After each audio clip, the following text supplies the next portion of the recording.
it's joking, but I'm not joking. This is a warning.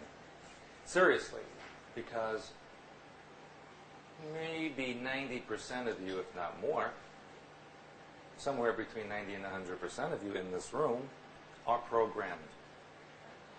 And we're going to talk about that between now and Sunday in various formats. That's why you're attracted to this class. Maybe that's why you were attracted to me in the first place. But almost all of you in this room have some form of programming, whether it was specific or general. And we'll talk about that during the evening and day tomorrow as well. The reason I have a warning up there is because I have to warn you that somewhere between Friday and Saturday, it's a possibility, maybe a likelihood, that I might say a word or a phrase or put something on the blackboard or show something to you, or someone else in the room might discuss something that could trigger you or that could set off an activation of a program within you. And I need you to be aware of that.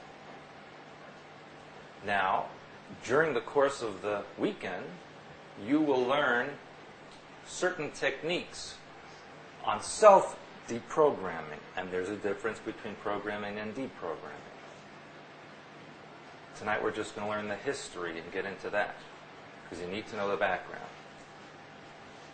If at any time any of you feel like you're being activated, remember to balance yourself, to ground yourself.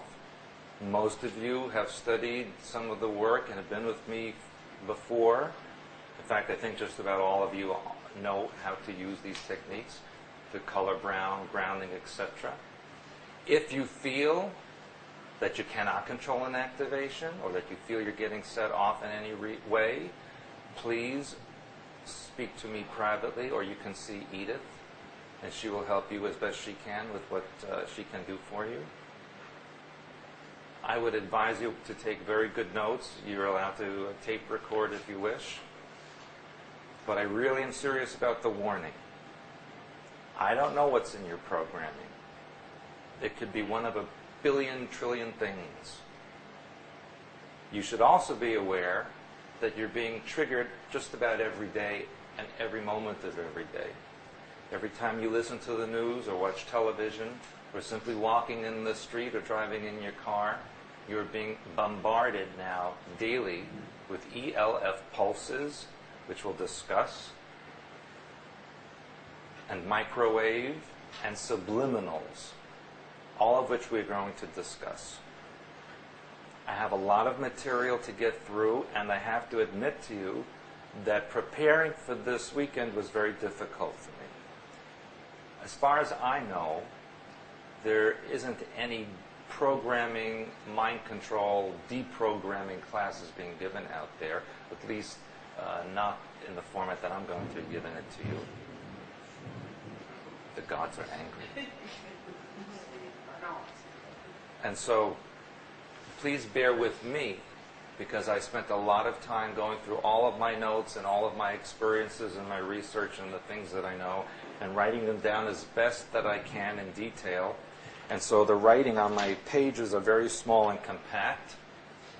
And since I've never done this before publicly, I may very frequently have to look at something, and I might even lose my place for a moment. So please just bear with me on that. I will get through as much as I possibly can. Okay. Now, we need to keep today's time within the boundaries and constraints of the time. And after my time of giving today's lecture is over, I will open up to question and answer period. So your questions will be answered at also limited time after that as best as possible. I know there's a lot of current event situations that many of you want to know about.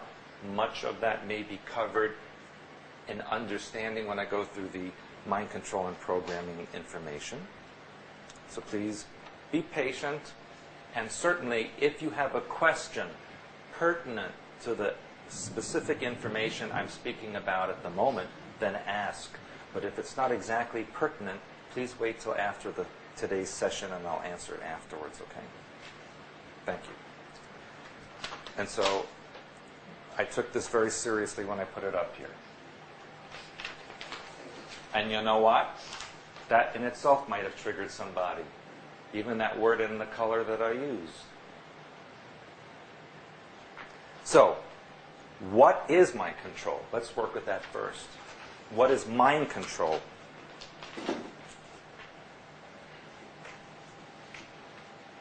And what is the difference between mind control and programming? Are they the same thing or are they two different things? Who knows? What ideas do you have? Anybody? No, I think they're very similar. Programming, I could see on one level can be just a cultural program. Growing up in a culture, growing up in family, religion, that's all forms of programming. Everything just needs your day. To me, mind control would then be a deliberate programming done by someone for the purposes of altering their consciousness to their purposes. All right. What I wrote down here was that mind control is the ability of a person or thing to have manipulative ability over another. And that doesn't mean it's artificial or natural. It could be either way.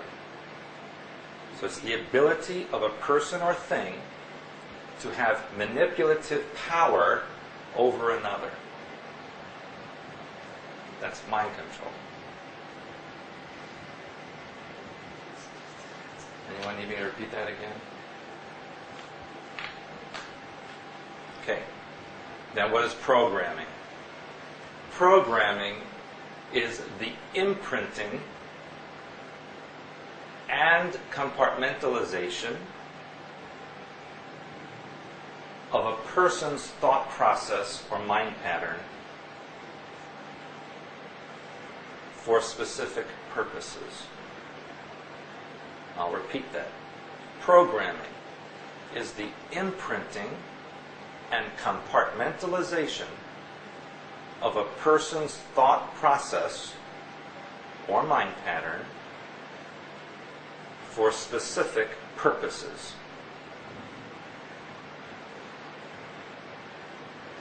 Both mind control and programming are lifelong processes. In other words, it's not that you have a session or two and you're done. It's over the course of a lifetime. And the details of that we'll get into tomorrow. You should also be aware that in both programming and in mind pattern, or mind control, it is the number 3 is very important. And if you remember...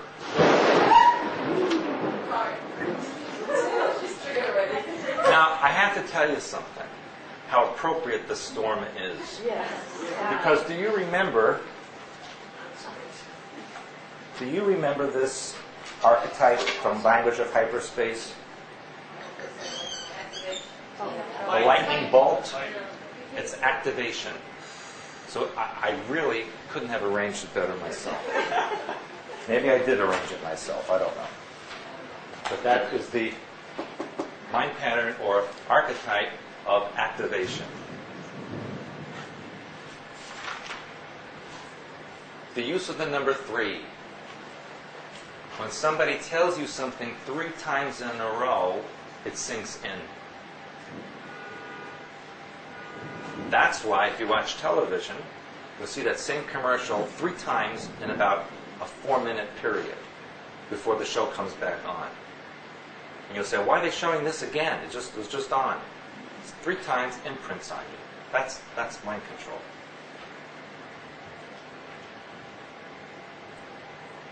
And that leads me into the history of mind control and programming. How long do you think mind control and programming have been occurring on this planet?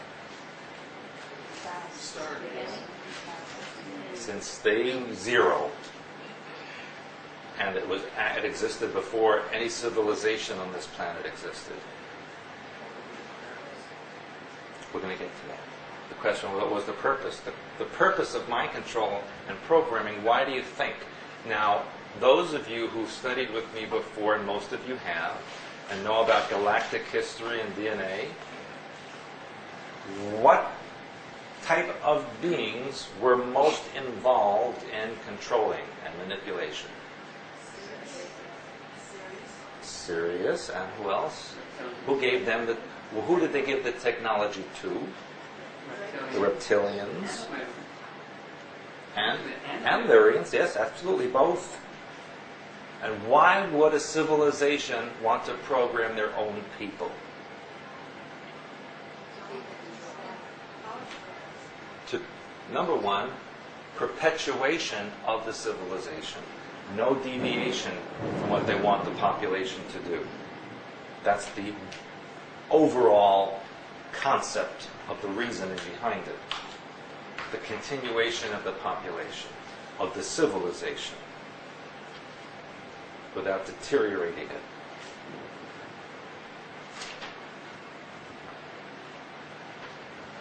Even if they didn't do that, they Free will would encourage deviation from the original. It's kind of like evolution of civilization. New ideas pop in, new directions, and it kind of go off the track of where it was originally.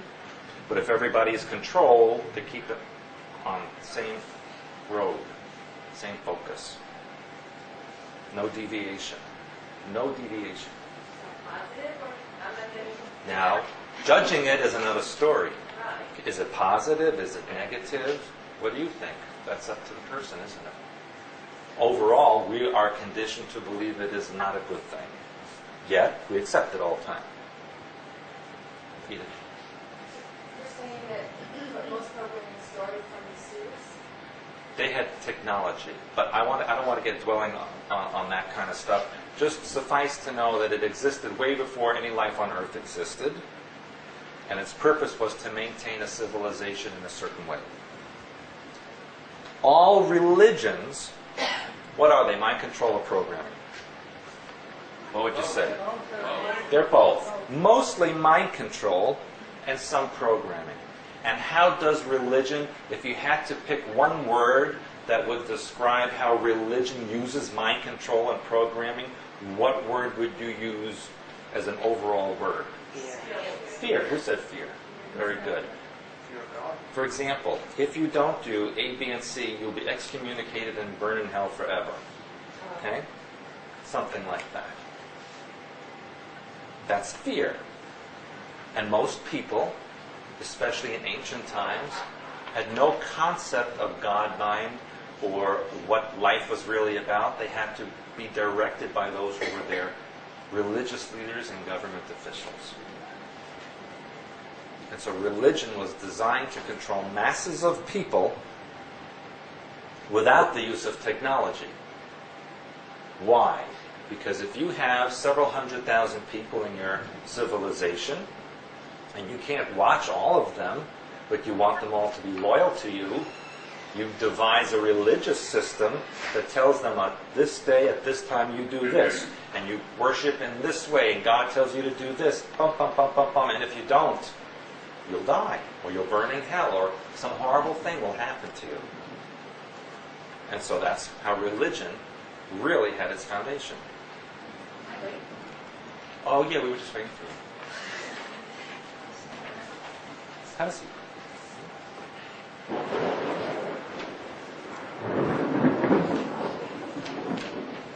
One of the earliest known organizations that used mind control and programming was actually discovered or found out about in 1298 by Marco Polo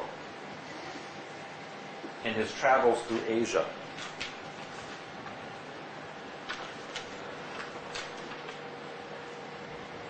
And he reached a valley in what was then a town called Alamut, Persia. And he heard of an organization and a group there called the Ashishin. Ashishin in English.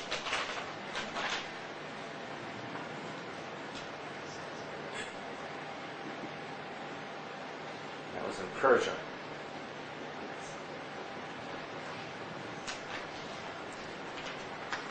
And you've heard the story of the old man in the mountain Have you ever heard that story before? The old man on the mountain? His name was Alahuddin. And in Persian and in Arabic, it means God is the judge. Alahuddin. God, He is the judge. That's how it translates. And it was quite an amazing group which only used very young boys between the ages of 11 up to perhaps 17 or 18. And what this Alahuddin would do was he would drug certain children, these young boys, while they slept, and they would fall into a kind of stupor, or almost a coma, and then he would have his men take them from their beds and bring them to his mountain hideout. And when they woke up, they would be surrounded by beautiful dancing girls and wonderful food and everything they could possibly want in life. And they were told that they had died and gone to heaven, and that this was their paradise. But, Alahuddin told them, it was determined that they needed to return to the earth because they were not ready to be in paradise. So of course, these young boys were very upset that they were here in paradise with all this wonderful thing, and now they're going to be sent back to earth. And he said, the only way you can come back to this paradise is if you do what I tell you to do. And you will receive messages on the earth. And then when you finally die, you will come back here forever.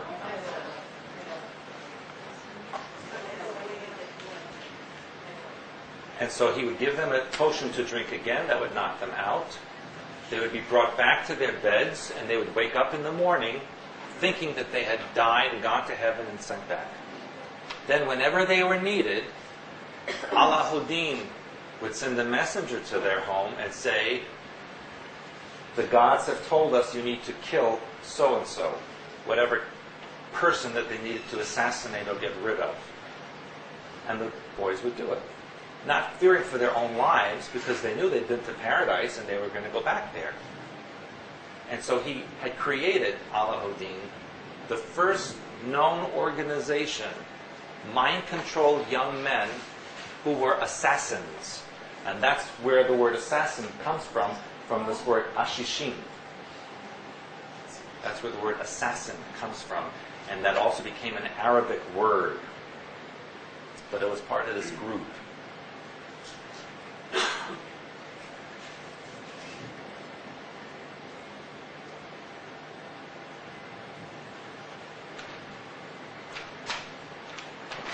If we go back in time even further, may I erase this?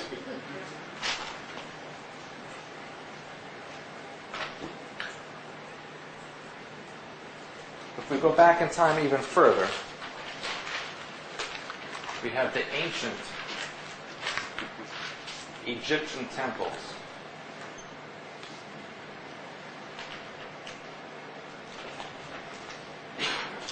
That were run by the priests of Egypt under the direction of the Pharaoh.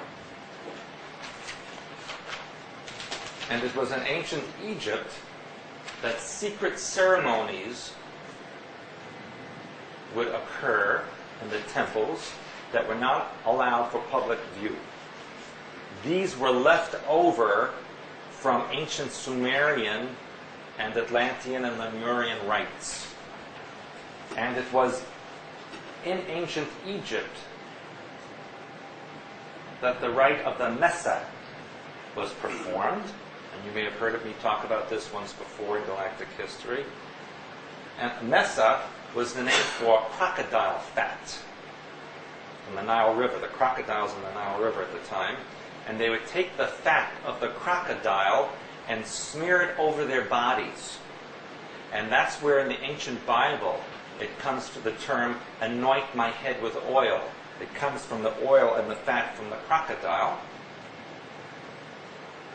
And that would lead them, those who were anointed with this oil of crocodile fat, would become holy people or spiritual people that will do the bidding of the priests. This word, over the years, in the ancient Hebrew language, became Moshe, or Moses, which is what the Bible is really talking about there, as far as the story is concerned. And that actually morphed into the word Messiah, or someone who will save you from your life. These were all forms of mind control to get somebody and large groups of people to do what the religious leaders and government officials wanted them to do. So a lot of the stories that you read about in the Bible are actually allegorical stories, or even stories about sacrifice and ritual and programming, the details of which we will discuss tomorrow. But just to give you a background on the history of these things that you thought were ordinary or mundane really are not. So if you take the combination of Atlantean, Celtic, Egyptian and Sumerian religious rites and beliefs, were all morphed over the centuries and millennium into ritual and ceremony under umbrella organizations, many of which still survive today under different formats. And all of it was based initially on the Lemurian/reptilian lifestyle, which involves complete mind control and programming in order to ensure the continuation of the Draco or Draconian civilization.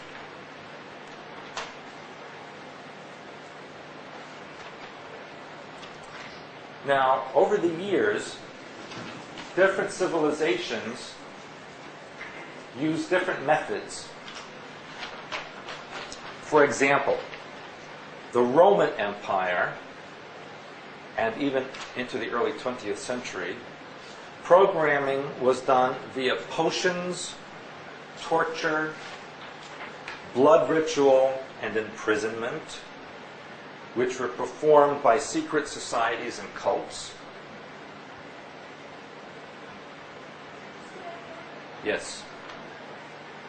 The Roman Empire and leading up into the 20th century, programming was done via potions, torture, blood ritual, and imprisonment, which were performed by secret societies and cults within the civilization.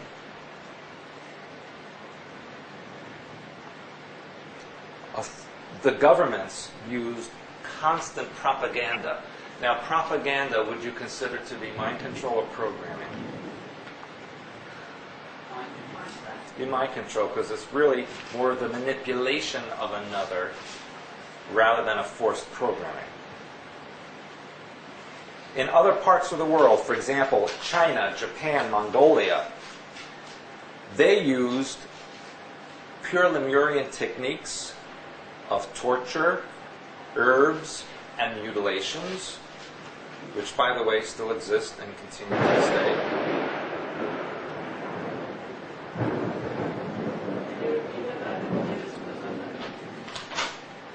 China, Japan, and Mongolia use pure Lemurian techniques of torture, herbs, and mutilations. The Inca and Maya and Aztec use potions, herbs, sacrifice, tattoos, and skin carvings for their programming purposes.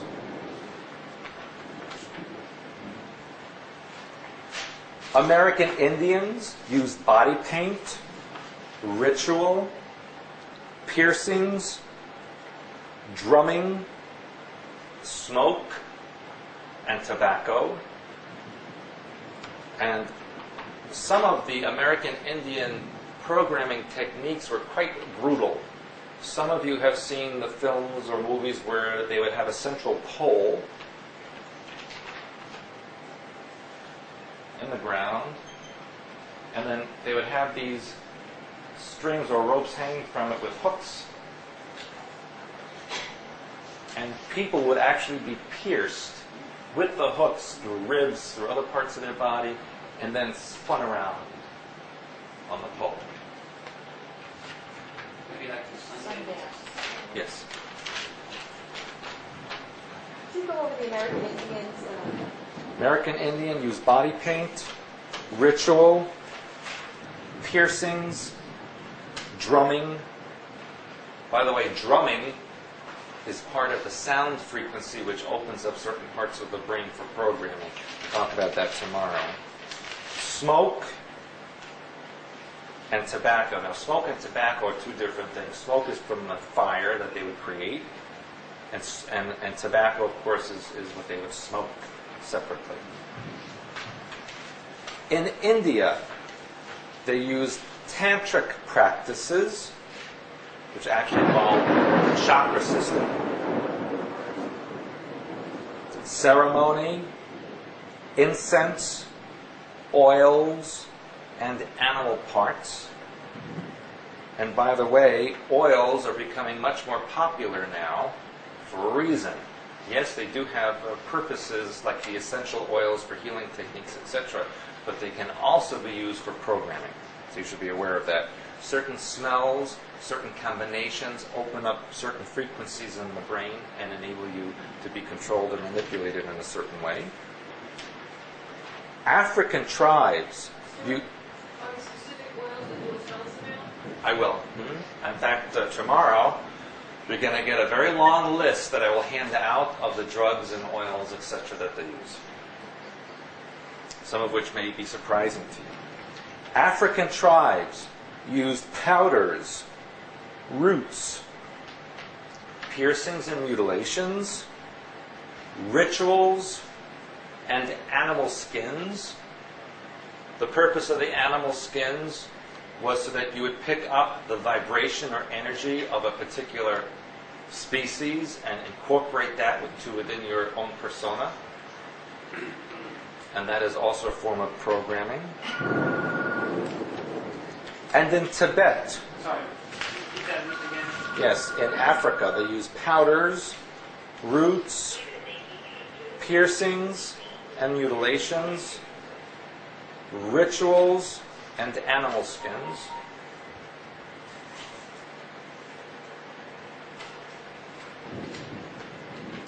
And in Tibet, it was the use of isolation, mental abuse, cold, altitude,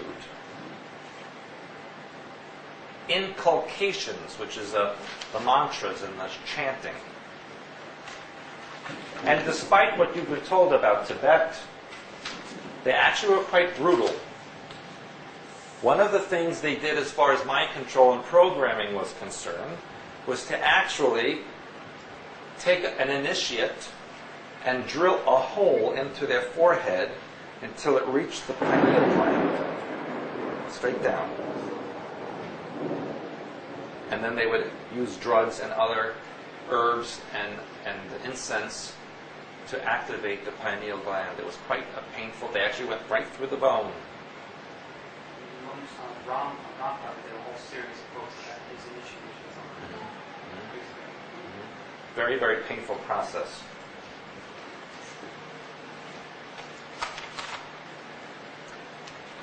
All of this as a background leads up into the 1930s and 1940s, when this was all brought together with the use of technology.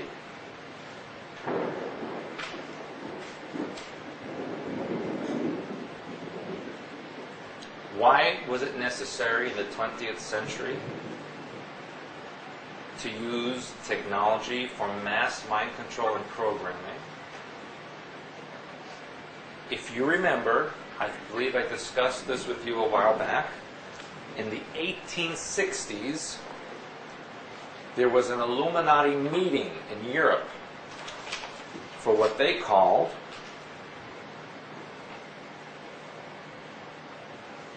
Agenda 2000. That meant they gave themselves approximately 130 some odd years to achieve complete global domination. But remember, when you are a worldwide group of maybe a couple of 100,000 people, and you're up against billions, there are not enough weapons or soldiers to beat those odds. So logically and brilliantly, the most perfect way to achieve your goal is through mind control and programming of the entire global population in one form or another. And so they spent millennia and centuries developing the techniques that would achieve this goal. And what we're witnessing today is the culmination of that. And it has been quite successful. Now, I had mentioned to you many times that between 2001 to 2003 is when most, if not all, of the programmed people will be activated or turned on in their programming. Why 2003 when it was called Agenda 2000? Those of you who've been with me for a while remember that in 1363, a British king was coronated and decided in honor of his coronation that the following day would start the year 1366, eliminating 3 years from the calendar. So in effect, the year 2003, had things not been changed, would have been the year 2000. This is what they call a global deception, part of a global ceremony and ritual, which we'll talk about tomorrow. So really, we could take 3 years away. We were actually in the year 1999, had things not been changed. 2003, between June and August of 2003, which gives us maybe a year, if not less, is when the culmination of agenda is to be completed. And between now and then, all people will be activated in whatever programming that they have. I should have done this class a long time ago, but it wasn't possible. That wasn't a time manipulation. Not a time yet, it was actual change in calendar. Okay. And now let me explain to you who is mind control.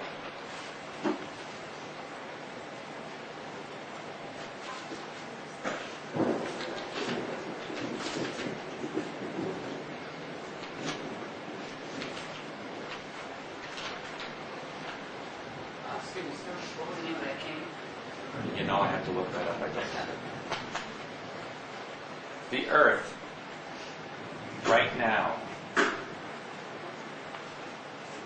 has 6.3 billion people. The United States has approximate population of 280 million.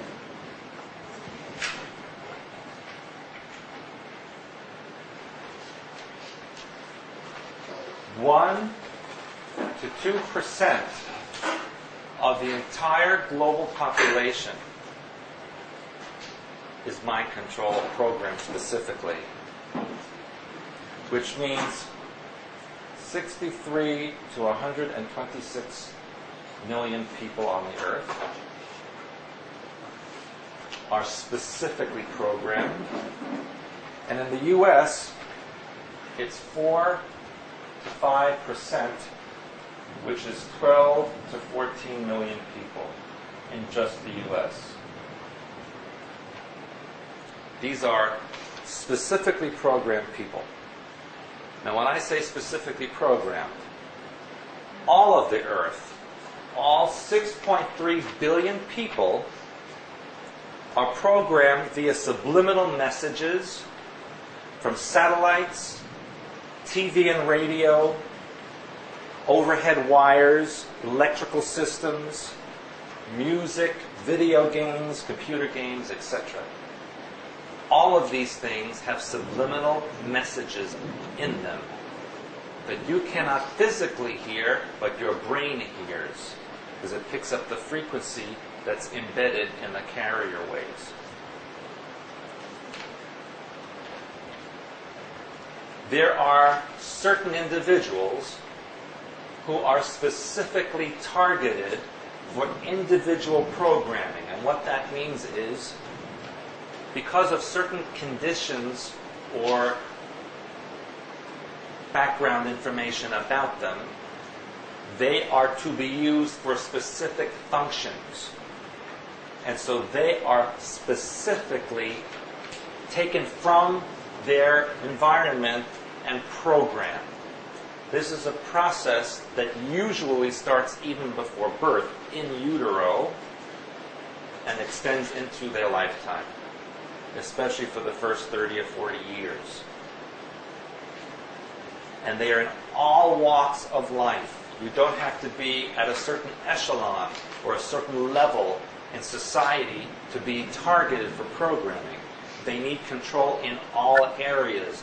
Whether you're a teacher or a politician or a street sweeper or an unemployed person, it does not matter. They need people in every walk of life to facilitate their agenda. It can be a specific purpose, or it could be a multiple task. Usually, it's time-based, meaning it's not supposed to activate until a specific event occurs, or a specific date. All of these details we will learn more about tomorrow. And so then the next logical question is, who is chosen for programming? What are the basic requirements? Well, first of all, it's based on the needs of those who program people, the Illuminati, for example. What do they need people to do? Who would best fulfill that function? It is also based on genetics. Now, all people of all races have been programmed. Some specifically, some not. But the most or widest range or highest percentage of programmed people would be those with genetics of blonde hair, blue eyes, red hair, green eyes, or any variation thereof. That doesn't mean if you have black hair and brown eyes you're not programmed. It means the likelihood is greater if you are blonde hair, blue eyed, etc. Why? Because those genetics are more easily programmable.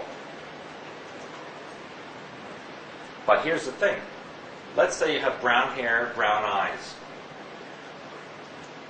Does that mean that it's not as likely? Look at your genetics.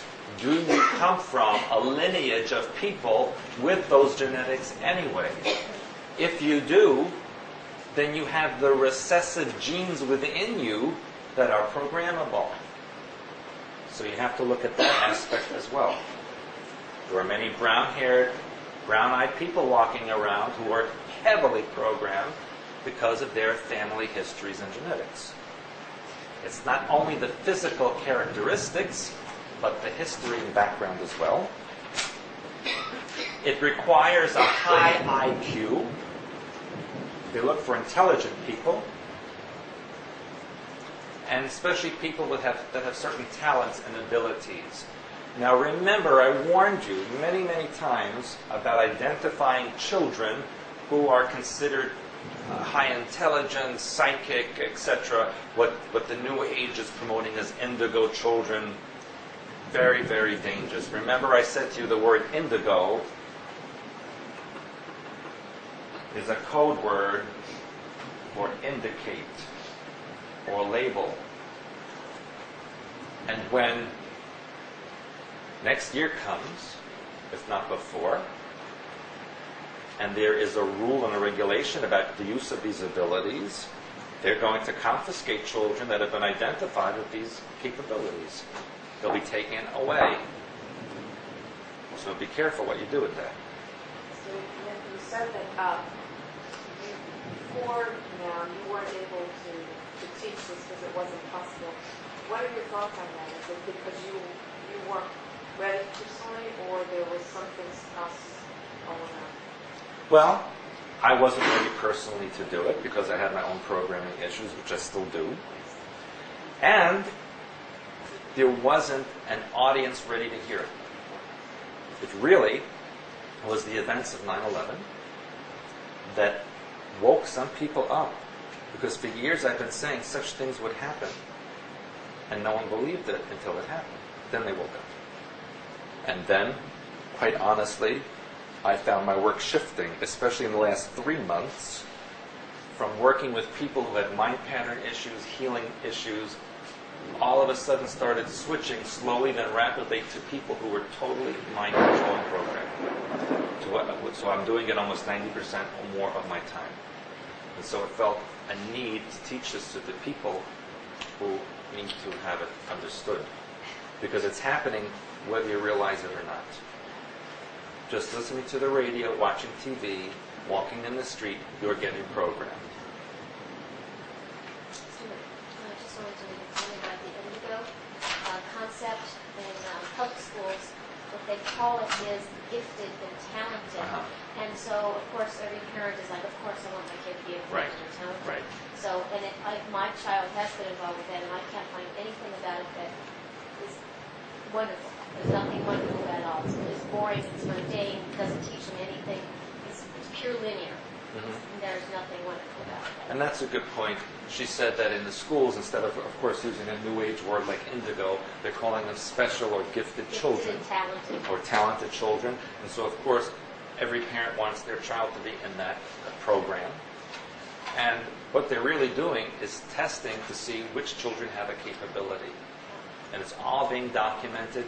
And even those tests that are given for employment, those personality tests that are all computerized, and you fill out, it's hundreds of questions about your personality, your likes, your dislikes, blah, blah, blah. And then it goes through a computer, and this printout comes out that just point blank tells you what type of personality you have. And they're very accurate. That was created by a man who was involved heavily in mind control and programming and worked for the government. And just about all employment agencies and large corporations are using them. And so I would advise against taking such things because it will label you and it will categorize you. Unfortunately, if you have children in school, at some point they will all be forced to take it. And it will be given in such a way to show the school how to direct them into their classes that they need to take, or what kind of a career they need to have, etc., etc. And that's exactly what will happen. If it comes out that your child has a certain personality, they will say, that child must study these topics only, and must go into that profession. There will be no deviation. Total control. Kind of like how it was in the Middle Ages with the guilds. There was a gold workers and a horseshoe maker and all these. They had apprentices and guilds, and when you went in that was your life forever. You could never go out into anything else. That's what it's going back into. Stuart, one more thing I was going to... Yes. At 7th grade, they require the kids to, prestigious colleges contact the school, and they want the kids to take these standardized tests. And under the guise of being a really highly thought of college, all the parents flock to do this. This particular year, my child was in 7th grade, and I refused to have him take the test. I was the only one that didn't have their child take that test. And then they send you these letters, and they want you to participate in this and this and this and this. But you're right, they have you categorized as what you're best at. It's really amazing. And everybody, who wouldn't want their child to go to Johns Hopkins University? I mean, it's stuff like that. Amazing. Absolutely. That's exactly correct. And what's going to happen in the future is there will no longer be universities and colleges or even high schools as there are now, but there will be specific schools for specific professions that your child will be directed into at an early age, and they will graduate from that school and be in that profession. No deviation from that. They will be determined from these tests and profiles what you're capable of doing, and that's what you will be given to do. Where is that happening now? What? In Germany, when I grew up, you already pointed to this. Yes. When they grow up. And where is it happening on a much larger scale, almost forced? China. China. You know, for example, if a little 3 or 4-year-old child shows a capacity for being a gymnast, that child is taken from its parent. And in China, you're only allowed to have one child. So what do? They say, as a compensation, the parent will go from this hovel into a very nice apartment in the city and be given food coupons, etc., every month as a compensation for taking their child. So some parents look forward to that. And under certain circumstances, especially if the child was a girl, they will let you have another child. Maybe you'll get a boy this time. As you know, in China, girls are not valued at all. And that's why most are given up for adoption or killed, because they're not allowed to have more than one. And if you have a girl first, not acceptable. Now, all Illuminati families, and if you remember that little pyramid I had drawn for you a while back, and here at the top, that eye of the pyramid, was those 13 families who are the Illuminati. And right underneath that was the Committee of 300, the 300 families that support the 13 families. All of these, all of them, without exception, are 100% programmed. That's just part of what they do. That's their religion. And it is a religion to them. Program the child so there's no deviation from what they must do for the civilization. And all of the rest of here, the masses and all the other layers, and there are 13 layers, by the way, all the other people in the other layers are controlled to some degree or another, whether specifically or subliminally. But these two groups, these two levels, are 100% individually programmed. Not a question. Not a deviation.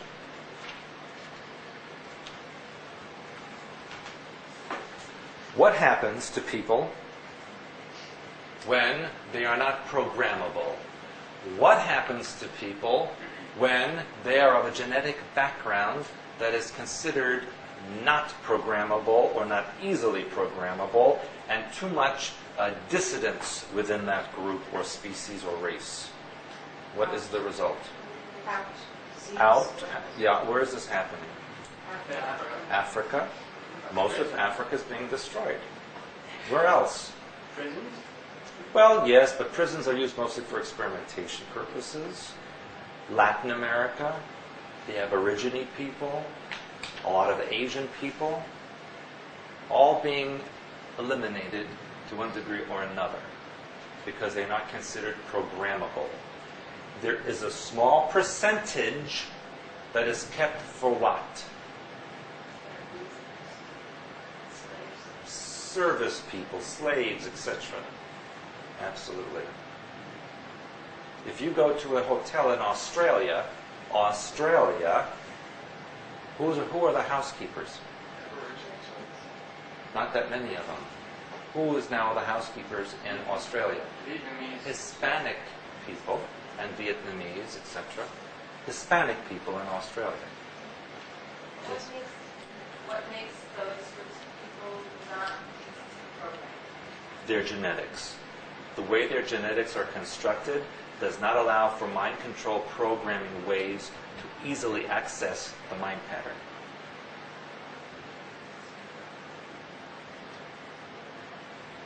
But isn't it like they have their own kind of programming? Yes, many of them have their own religious programming and mind control, absolutely, within the context of their own culture. But on a global basis, for what is necessary to get to that agenda, no, they're not capable of being programmed in that depth. Which is also why the Illuminati are seeking to eliminate native peoples wherever they find them, like the American Indian, or like the Aborigines, or etc. Why? Because those people have a greater use of the brain capacity. Remember, humans use 10% or less of their brain. But if you don't know that that's what you're supposed to use, you use more of it. If you're not conditioned to using less, you use what you have. If your whole life you're taught to use only up to your elbow and not the rest of your arm, you don't know how to use the rest of your arm. But if nobody told you that, you can use the whole thing. So those people are dangerous, because studying those cultures could make you realize what I'm not doing. So they're being eliminated. In the United States, it started by plying them with alcohol and drugs. American Indians have the highest alcoholism rate in the world. And they're shoved on reservations. They're given some government money to raise some crop on untillable land. And that's the end of that. And all you have to do is drive out west and look at the reservations, and there's not a thing you can do with that land. Nothing. And so they drink. No problem anymore. Yes? You say that the Illuminati are all 100% programmed. Yes. Now, I need to be clear, is it the reptilians that are programming them 100%? Well, I thought that the Illuminati were programming the others. You're confusing two separate issues now. Okay? The Illuminati have their own programming for their own people, for their own way of life. Okay, so if they're 100% programmed, they've got themselves. Yes, and that's really what we're talking about, is the Illuminati programming that's been developed over the centuries and millennia. That's what I thought. I wondered about who was programming them. Well, that information or that programming initiated eons ago when this planet was colonized, and it morphed into what we have now over the millennia. It's really the same thing, new version. Okay? Now, what else do they do to people who maybe are necessary but not programmable? You see it happen right today, is on the news weeks ago. What are they doing to those other people? Chips. Putting chips in them. The chips can override mind pattern and tap directly into the nervous system and manipulate brain waves. We're going to learn how that works tomorrow when we look at frequencies and hertz levels, and when we do the parts on technology.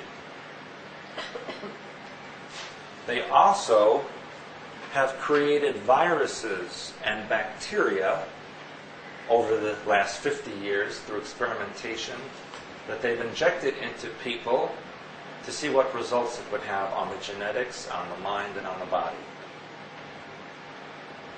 That finally led into what we now have as the flesh-eating virus. That was the culmination or result of all these testings of viruses and bacteria on people. It's a perfect weapon to eliminate people.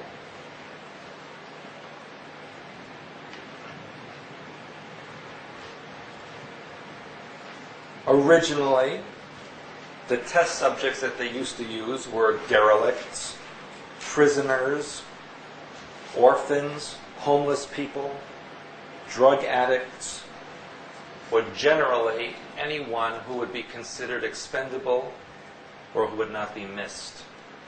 That was the original test subjects within the last 100 years. Illuminati, Committee of 300, and those who have the proper genetics, as we just mentioned, their programming has been generational. Meaning, if you're programmed and you have blonde hair and blue eyes, it is more than likely that your ancestors have been programmed in the last few hundred years in your genetic family history. And it's passed on. Because as we're going to learn, that programming actually becomes part of your genetics and can be passed on to your descendants. Makes programming a lot easier that way. Regarding viruses and bacteria, would you say most of the viruses and bacteria that are pathogenic are just part of our mind pattern being manifested, or how much of it was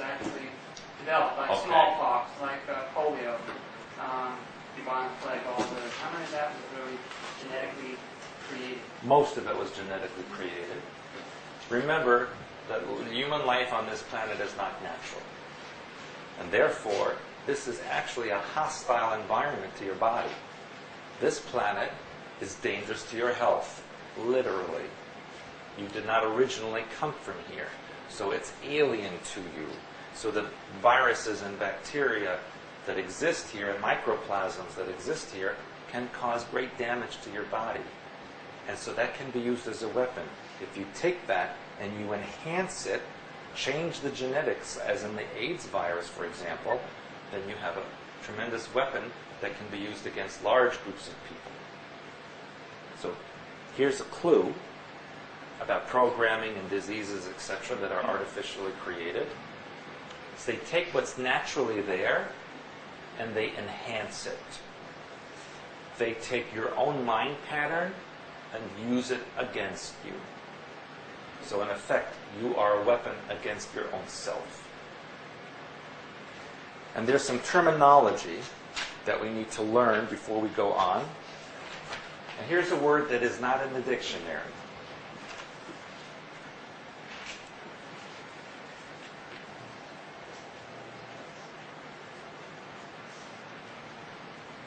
Cryptocracy. Now, who speaks Greek? Secret society. Very good.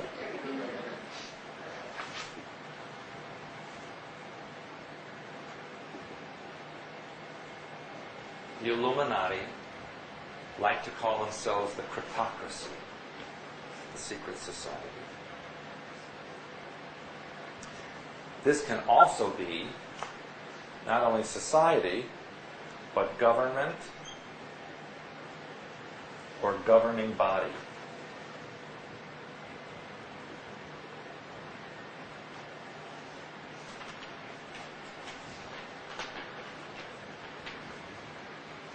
Now here's something that you don't know.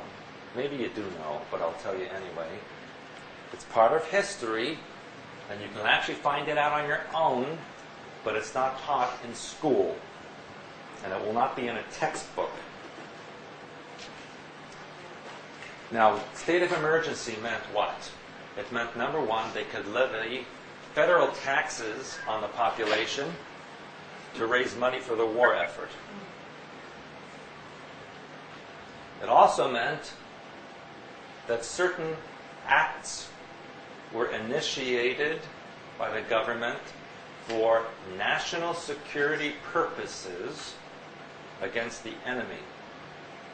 Basically what that means is they can do anything they want to the population under the guise of national security. They can come into your home, they can spy on you, they can kill you if they suspect you of something. It's exactly what the Homeland Security Office can do now. Yes. And then what they did, in 1947, the only problem was in 1945, when the war supposedly ended, they just forgot to rescind this. Just slipped their mind. And it still exists, which is why federal income tax is allowable. Federal income tax is a special law. It is not a federal law. It's a special law. And in 1947, they created the National Security Act, which in effect overthrew the democracy of the United States. It basically invalidated the Constitution. It meant that for the purposes of national security, they can do anything they want. Take your home, take your children, whatever. Part of mind control and programming. Keep the population insecure and fearful, and when that happens, you will know that you're controllable. If you're insecure and in fear, you will do anything that is told to you to save you. What else happened in 1947 that kind of gave a little push of fear into the public. Say it loud, please. Roswell. 1947, the Roswell incident in New Mexico, which basically gave the population the idea that there was an alien presence on the earth that we could not defend against. Then and they said right in the newspaper, front page, Air Force captures flying disc. And it's from outer space. Next day, it became a weather balloon. That's how they play with the mind games. Put something in your head and say, oh no, it's something else. What does that do to your mind pattern? It fractures your mind pattern. Well, is it this? Is it that? They said this, but it was that. Confusion, doubt, split, control. Roswell incident was staged. That was not a natural event. It was a staged event. Also does something else. If they shift into it's a weather balloon, you still have that fear there somewhere. It doesn't go away. It's just Right, it's always there under the until surface. another Exactly. incident. And then from that point on, there was a UFO craze till this day. What else happened in 1947 that is not ever publicized, but you can look it up in military records? Anybody know? Helga, you might know. Sure.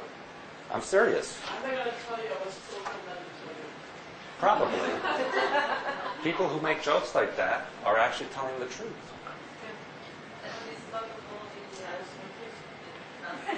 Project Paperclip. Yeah. Paperclip to bring in the Nazi scientists who were involved in the mind control in the concentration camps. But something else happened also involving military and Germans. In 1947, 2 years after the war supposedly ended, there was a massive, yes? Yes.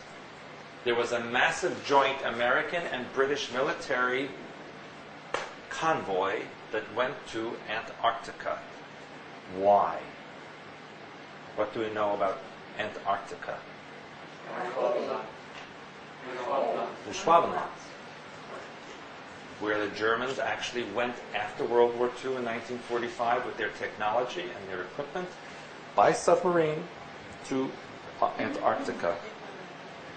And if you remember the last time I was here, I told you about Lake Vostok in Antarctica, which has now been abandoned because of some strange electromagnetic anomaly which is coming up from underneath that underground lake, which is frozen.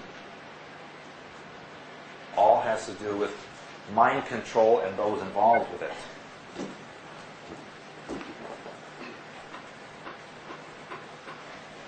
Now we're going to get into the nitty-gritty.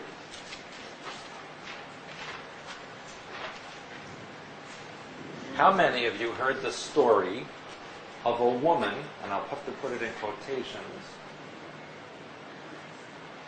whose name was Candy Jones? How many of you know that story? Some of you do. Okay. Her real name was Jessica Wilcox. And this is a story that happened in the late 1940s and 1950s, and even into the 1960s. And she was the first programmed sex slaves by the government. And she was used in New York and California and Asia and even Europe. Candy Jones was the name of her alter, her other personality. Her real name was, as I'll put it here, Jessica Wilcox. She's a model. Yes, she was a model, and she eventually owned her own agency in Manhattan.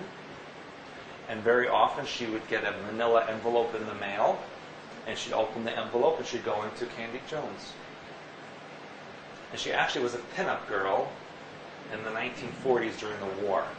A lot of military people had her up in their walls.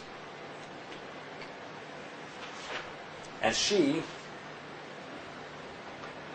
was the first known woman in the United States to be used in this manner. which eventually became known as the monarch programming, which we're going to get into. She tried to kill herself many times unsuccessfully. Went through a lot of therapy. Knew a lot of well-known, high-level people who basically used and abused her. She became the prototype of the monarch sex slave. Which, by the way, even though there's mostly women in this program, there are also men. Although it's not as common. Her programming in those days used a lot of hypnosis. So that, and there were shots taken of such people where they would actually have the person go into the altar and then take a cigarette and burn their skin while they're talking to them. They felt nothing. Or they would take a pin or a clip or a needle and jag right through the skin in their arm or their face. No reaction. Take it out, no wound. Go to the altar, to the original personality. The original personality had no memory of the event. Therefore, the body responds to what the mind remembers and does. No wound. This is also how you can be taken and programmed brutally and have no mark on your body. Because if you return to a different alter personality, which does not remember or have the experience, the body will not show that experience. Remember what we learned in language of hyperspace and in healing techniques. The body does what the mind tells it. The body does not lie. The body has no memory of an event. There is no evidence of an event. Cellular memory. Cellular memory of who is in control. Who is operating the genetics at the moment. That's what will be shown. There have been personality compartments or alters within the same person who have been in surgery or who have an allergy or who are mentally ill. And then when they're in an altar, those manifestations do not show because it's another personality. That's actually multiple personality. We're going to talk about that. There's many forms of MPD or multiple personality disorder. Some is programming, some is natural, some is something else. How about when people get like skin grafts and eye transplants on pigs, and then they start taking on, well, from other The people, characteristics. similar characteristics? Yes. Don't Mm-hmm. There you're talking about they? energetics. Cellular memory, isn't it? Yes, but it's foreign cellular. It's not from that person's body. There's the difference. We're talking about an alter within the same body, same cells. When you put new cells from a different body into that, that's a different story. Okay, that's a matter of energetics.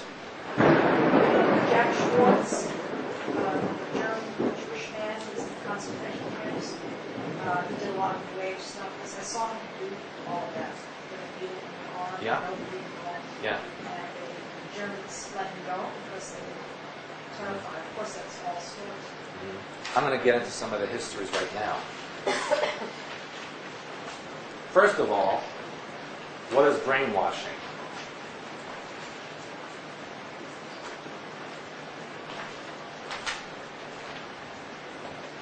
Is it a form of programming? It is a form of programming. It involves hunger or food deprivation, fatigue or sleep deprivation, tenseness or stress, threats, violence, drugs, and hypnotism. All of these are components of brainwashing, which is a form of programming. It is mostly done by military of an enemy nation who was trying to get information from a captive person. But it can be done in other circumstances. Most of this work involving mind control and programming in its modern form was developed by the Nazis, particularly Joseph Mengele, who was known as the Angel of Death. And despite what you may have learned, Mengele was brought to this country under Project Paperclip to continue his work.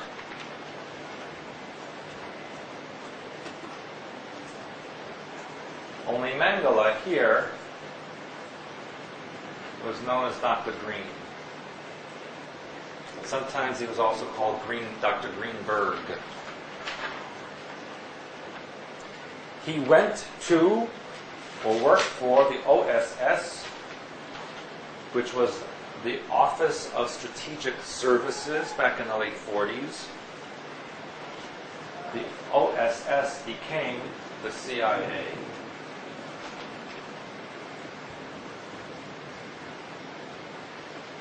And he continued his projects both here and in Canada and also in South America, particularly in Paraguay, Argentina, and Brazil. They became a gigantic laboratory for him where he practiced mind control and genetic manipulation. What he was trying to do in South America was to see if they could take a race of people and convert them into programmable genetics. So he was very interested in turning brown eyes into blue eyes, and brown or black hair into red or blonde hair. And he worked a lot on the Indians in the Amazon, and then the indigenous population in Paraguay and Argentina. In fact, a movie was made about it, I believe, in the late 70s or 80s called The Boys from Brazil. It was a book and then it was a movie, and that was based on Dr. Mengele's work. Yes. And in fact, he created a program that he started in Germany where he would have genetically altered babies that were artificially inseminated or induced, and then he would give them to other people to raise. He did this specifically in the United States and in Scandinavia, where he would look for donors, a man and a woman, who could then create a child. The child would be taken at birth and placed with a family that was part of the program. It was a Lebensborn program. It's called Lebensborn. Started in Germany and continued in the United States. Many of those children were placed in Pennsylvania, New York, Minnesota, Wisconsin, Nebraska, and California, in families who were of German, Austrian, or even Eastern European descent. I can be the word in the Laban what? Born. Born? Lebensborn. Or born? Mm-hmm.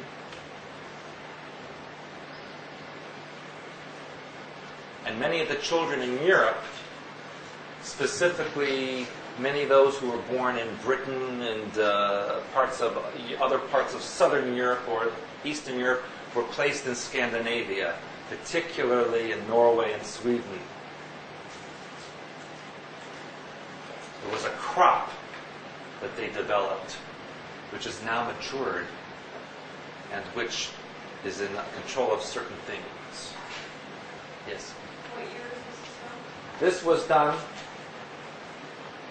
1945 to approximately 1970. That was the main part of it. They used a lot of orphanages and adoption agencies, particularly in the southern United States, where they would actually steal babies or buy babies and transfer them. Particularly agencies in Texas and Tennessee.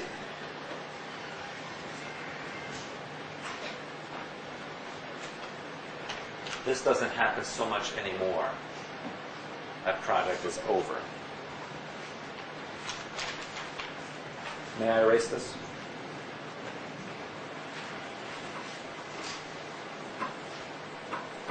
Now they just clone whatever they want. Technology has improved greatly for them since the 1970s or late 60s, actually. You should know that cloning did not develop recently.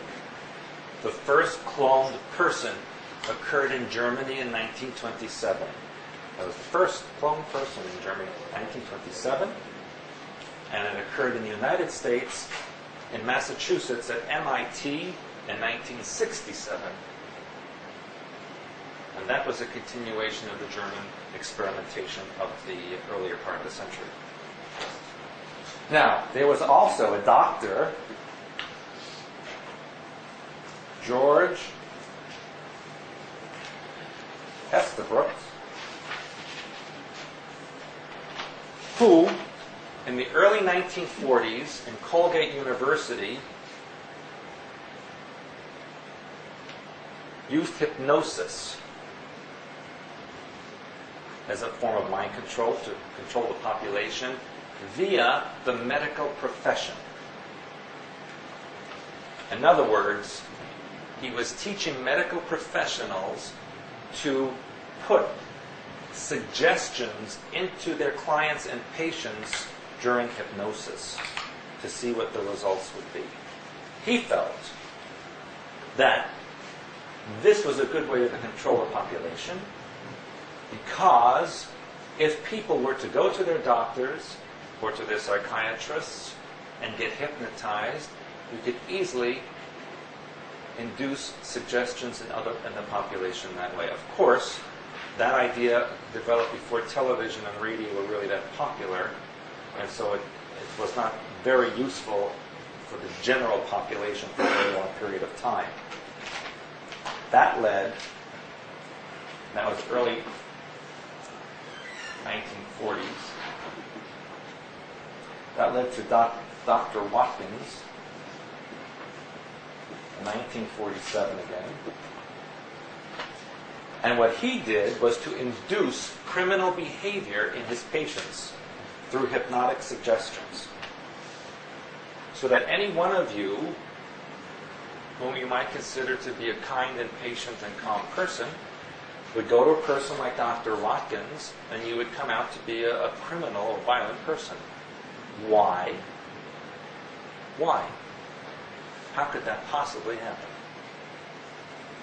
Because you are all capable of anything. Within you is a wide range of possibilities. Not all of them are developed. But a trained hypnosis or hypnotist can get into your mind and bring out everything that's been buried or suppressed that you consider negative within you. And make that the operative personality. It said that they could maybe do something that they wouldn't consciously do. Correct. That's correct. You can't. No, they can't make you do something that's not within your pattern. Whether it's conscious or subconscious doesn't matter. But they can make you do anything with the right controls, with the right patterning. And this is a detailed and intricate science. This has developed over thousands and thousands of years. But isn't there some things that won't stick? That if you're being directed in a certain way, that you consciously will just not do it? That's why they use programming to create an alter who will do it. So that you, as Margot, may not consciously want to throw a brick at somebody, but Margot too would. And Margot 1 May not ever even know Margot 2 exists, unless you did deprogramming, which we haven't gotten to yet. Now, to continue, and this name you will have heard of,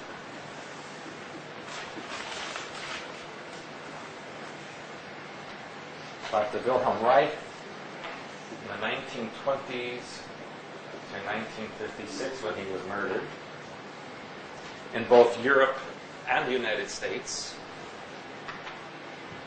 He was the one who learned about orgone energy, which he said was an energy that was in and around the body and in the atmosphere, and was constantly available for healing purposes and mind control purposes. Most of Wilhelm Reich's work is not available to the public. Lately, there are books out about him, but they really give a minute amount of information of his actual work. The real bulk of his work is not available to the public and is actually considered to be illegal in the United States. It involves mind control and programming through sexuality, and the use of the energies of the sexual part of the body brought up into the mind. Well, he was portrayed on the surface as someone who was trying to find ways to develop work out neuroses and all that stuff. His research, was he really more interested in the mind control, or was that stuff just used when people discovered what he found out? He personally, my belief, he personally was using it for trying to benefit people. Now, his work was then used by the government when he came here during the war against people. And ultimately, he wound up in a federal penitentiary in Pennsylvania, where he mysteriously died. So he was not part of, like, Watkins, part of the Illuminati's. He was under their control and jurisdiction. However, here's the situation. When you're a scientist and you've come across something really spectacular, and you're excited about it, and yet the government in which you operate wants it for their own purposes, what choice do you have? You can either not do your work at all, or do it for them. Bless you. Thank you. It's a choice somebody has to make. Either they stop their life's work because it's been used for something they don't want, or they do their work and come what may with it. That's the choice he made. However, he apparently overstepped the boundary and he was put away and eliminated.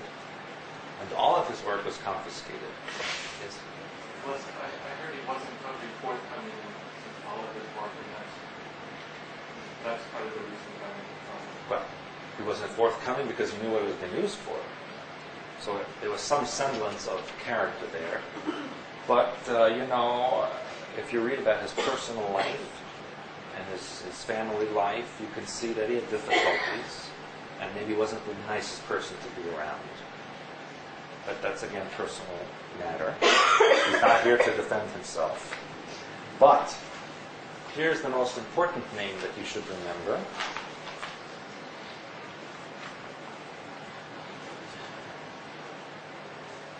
Dr. Ewan Cameron in Canada. 1940s, 1950s.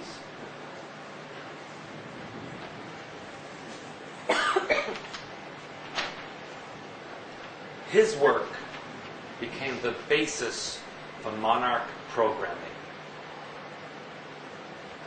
He was from Scotland and moved to Canada and operated in Quebec and Ontario and worked in mental facilities where he would perform intensive electroshock therapy on patients. He would also keep them in deprivation, induce sleep, induce waking periods, create very unpleasant circumstances in order to entrain the mind into being something else. Literally, to break or fragment a person's personality. His work successful with patients in Canada, was then brought to the United States. Hence, we got Candy Jones. And from her, many, many thousands subsequently. There may be some monarch people in this very room. Most likely there are.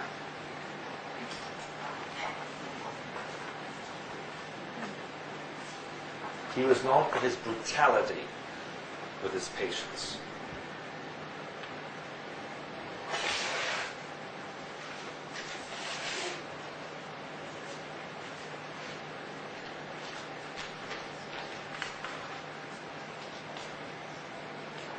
And during around, just before this actually occurred, there was a doctor, Albert Hoffman, who worked in Basel, Switzerland.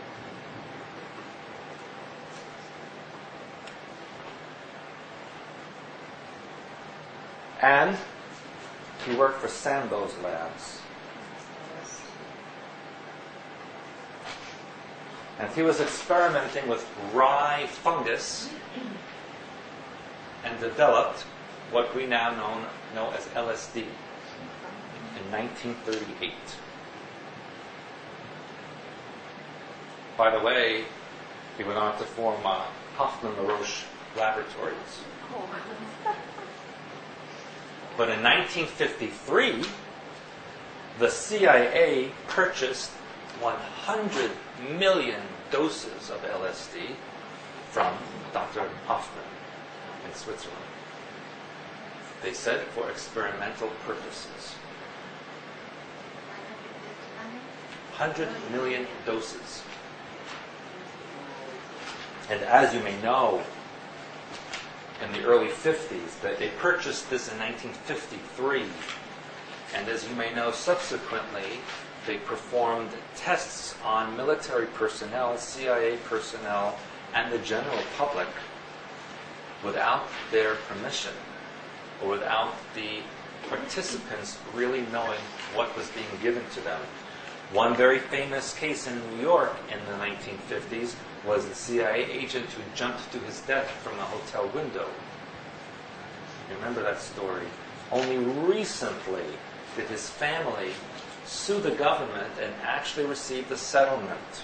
His children, grandchildren, received the settlement. And they had his body exhumed. And they actually found that he was dead before his body left the window of that hotel. His skull was fractured in a way incompatible with a fall from the building. So he was murdered and thrown to make it look like a suicide, and even had a suicide note. Were those doses used for the 60s and the, I'm about to get to that. But you should also know in the 1950s and 60s, as close by as Pennsylvania and New York City, the government sprayed bacteria and viruses and narcotics in the atmosphere to see how it would travel. Those of you who've ever gone along the Pennsylvania Turnpike know those tunnels that go through the mountain. There's, I think, 5 of them that go through the... Well, in the 1950s, during 1955, during Thanksgiving week, the government sprayed influenza strain that they created in those tunnels as the holiday travelers passed through with their vehicles to see how it would spread and who would get sick. They also paid the city of Winnipeg, Manitoba, Canada, several $1 million to dump from airplanes virus and bacteria over the city to see if it would infect any of the population. And the mayor of Winnipeg agreed to that. They also sprayed nuclear or radioactive material in the subway systems of New York in 1950s and 60s to see what would happen. They never told anybody they did this, and only recently have they revealed even a small part of it. Only recently have they revealed that in the Navy in the 1960s, they purposely gave injections of illness to sailors to see what would happen, and people died. Yes. What is it with the West Nile disease? What kind of sickness do they spray there?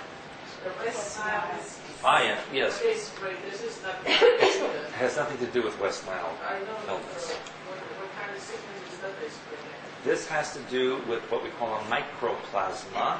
It's not a bacteria, it's not a virus. It's actually smaller than that and requires special equipment to be seen. It's a third category of infection and disease that only recently has been revealed. In fact, it's the cause physically of fibromyalgia, which up to recently doctors said was a mental illness, which actually all illness is mental illness. But there actually is a microplasma that causes this. So West Nile disease does not exist outside of the Nile Valley. That's why it's called West Nile disease. It doesn't exist in areas that don't have the same climate. You understand? Yes, but the thing is, 2 years ago, they wrote Italian TV, another newspaper, and they wrote spray, close your windows, blah, blah, blah. Last year, they told you when afterwards when they did it. This year, they just talk, but they don't let you know anymore when they spray. So. This spraying everywhere. This spraying, it just showed up in Ohio. It just showed up in Louisiana. It's constantly moving west till everything is covered. And the reason is they are creating illnesses to eliminate certain segments of the population. Animal population, by the way. Let me continue. We left off here with the LSD. That's what I'm going to talk about now.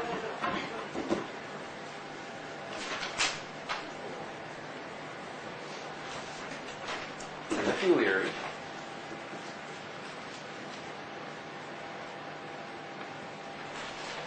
who was at Harvard University and was funded, now watch this, funded by this organization. What is that? National Institute of Mental Health. National Institute of Mental Health. Where have you seen that before? Think of a cartoon.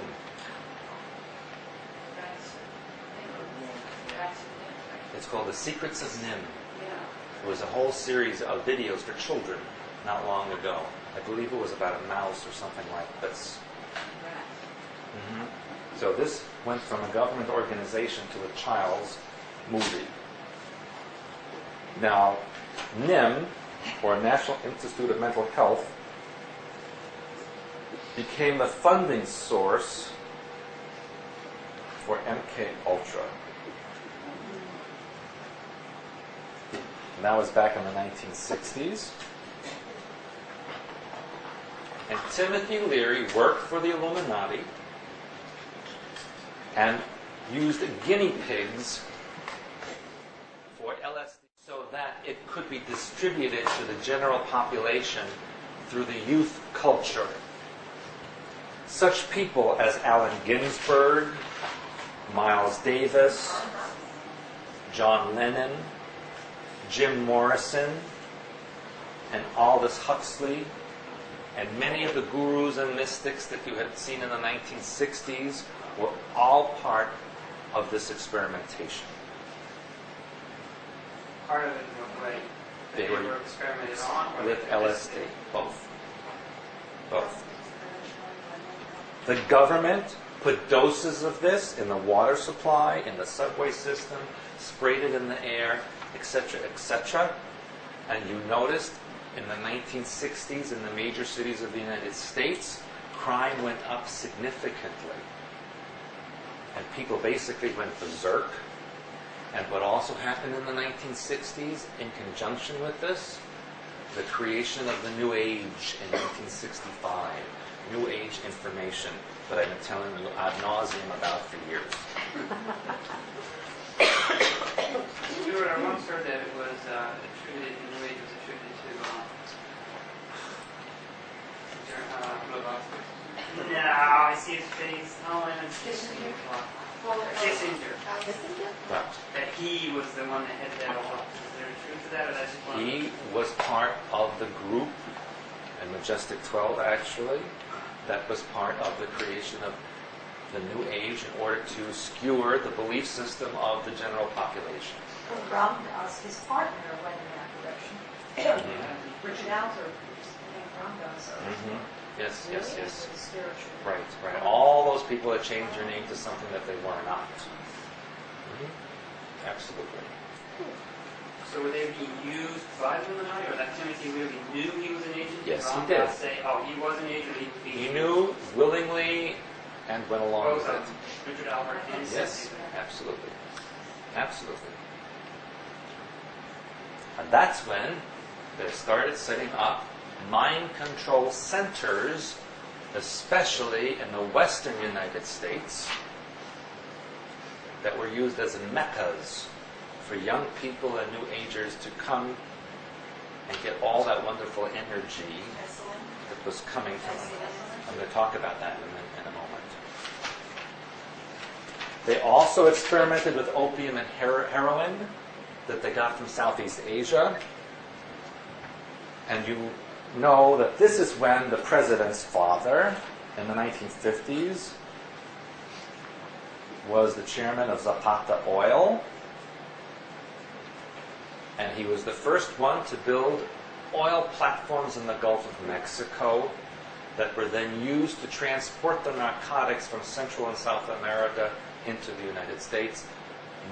First via the port of New Orleans and Houston and Florida, etc. And then it fanned out into other areas. They also, in the Golden Triangle in Southeast Asia, would transport the narcotics in the coffins of the dead soldiers that were being sent home from Vietnam. And it's well known that when their bodies would arrive in Honolulu or San Francisco on their way to their home, that the coffins were opened, and the bodies opened, and in the cavities of the bodies were the pouches of the narcotics that were extracted from them. This is a known fact. This is your government. It's known as the white train. So you've known about it. Yes, the white train. Now, who was in the process then at that point of manipulating and creating new and better drugs to be used by the population as a form of control? This was done in Fort Detrick, Maryland. Interesting that the abbreviation for Maryland is MD, don't you think? And they created mind-altering drugs and technology that they shared with the NSA that was in Fort Meade, Maryland.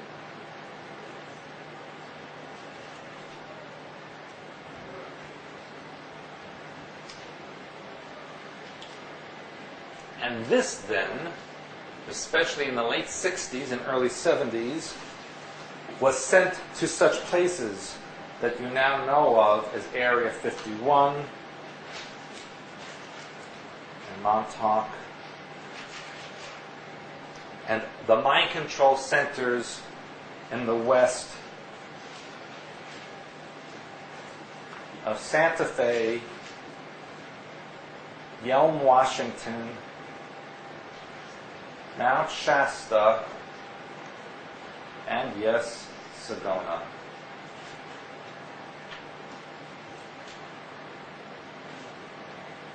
Interesting that a mecca of the New Age would be in Sedona. What does Sedona mean in Spanish? Any of you who speak Spanish? Who knows what sed means in Spanish? Thirst. And what is Sedona? Cecilia. Sorry? Donate. We'll put that together. To donate what? Thirst for what? They use words as play. Remember, it's layer upon layer upon layer of meaning.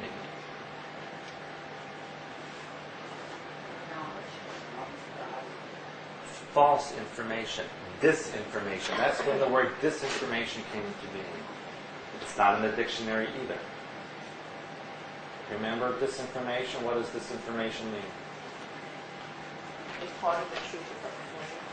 It's a lie sandwich. There's a truth in the middle, or two lies on the outside, or two truths on the outside and a lie in the middle.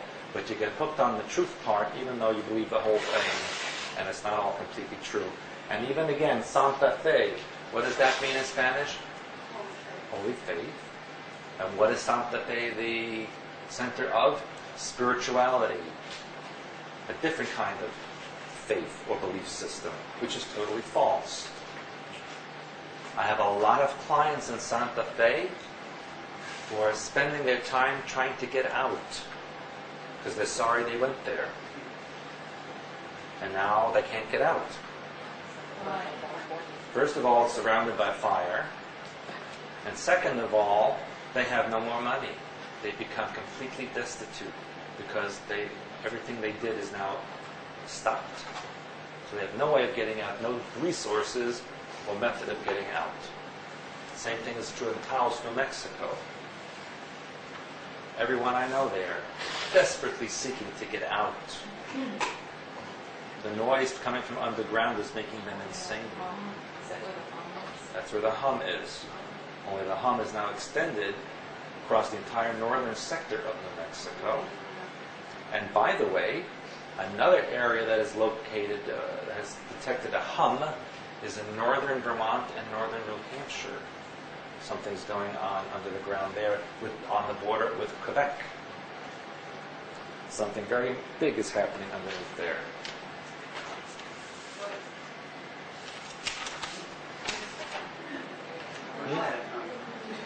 They're digging something. Isn't it interesting? Isn't it interesting that recently we had a mine disaster in Pennsylvania, which, by the way, Pennsylvania is just a big disaster in itself. And what is that encouraging? What is that situation? What did that lead up to? What did they decide after that? First of all, that there's something wrong with the maps of the underground. They're not accurate. And they're discouraging people from going underground. Mining.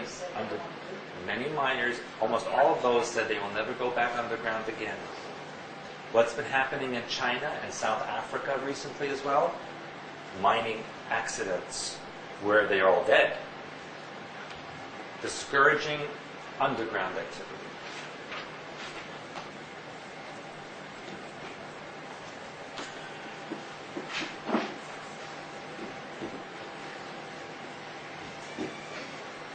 Stewart? Yes. What's going on with all the whales beaching? I'll get to that at the end. That's not part of this. I have to wait till the end of that. Sorry. Let me give you a list. Okay. Does that mean I have 5 minutes or 10 minutes or what? Say it out loud, please. Have 15 minutes. Okay. And then I go to questions. Let me give you a list of projects that have existed in this century, or I should say now last century, that were very influential on what's going on right now. In 1949, there was Project Bluebird.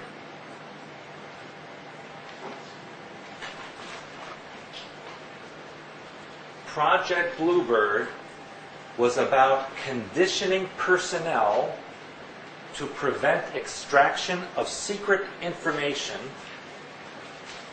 during special interrogation techniques. For example, if you were captured by the enemy and you were tortured, you wouldn't reveal any information.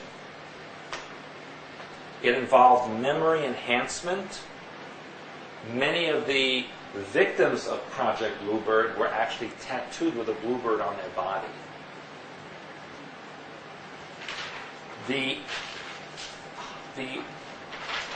clinics or places that were involved were Mount Sinai Hospital, Boston Psychiatric Hospital, the University of Minnesota,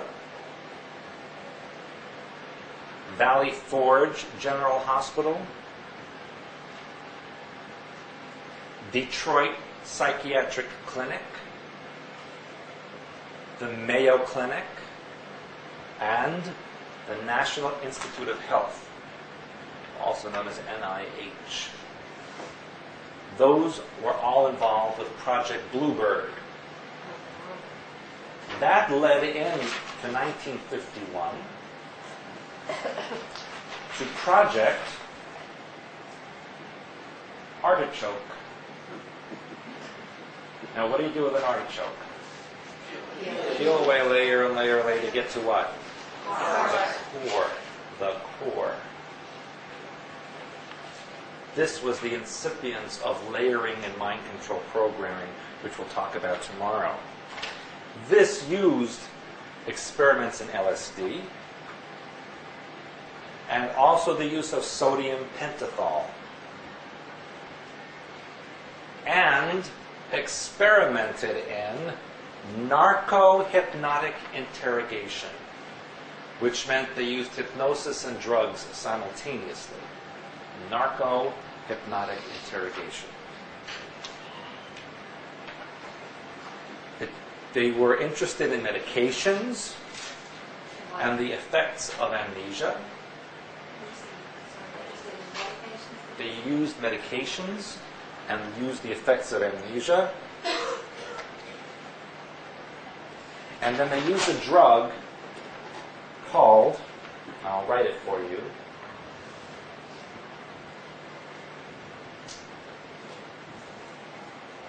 bulbocapnine. I don't know if any of the nursing people or medical people have heard that before. Bulbocapnine, which was used to create a stupor or catatonia. A person would just be like a robot. Looked like they were completely out of it. And that drug was tested on prisoners and students in universities, many of whom wound up in mental institutions because they had brain damage. I will tell you that many of the prisons and psychiatric units of this country and other countries are filled with mind control and programming victims that have gone wrong, that were not successful. This then led into 1962 the creation of MK Ultra, which is actually not one project, but an umbrella project to fund other secret experiments. It was also known as MK Delta. They were the same thing. Only MK Delta was used more on the military than on the general population. They used radiation, electroshock, standard psychology and psychiatry, sociology methods, harassment, paramilitary devices and materials, and over 139 different drugs, a list of which you will receive tomorrow.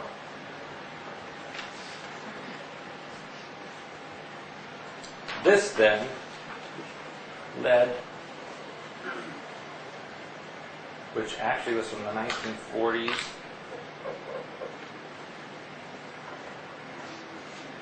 to today, the Monarch program.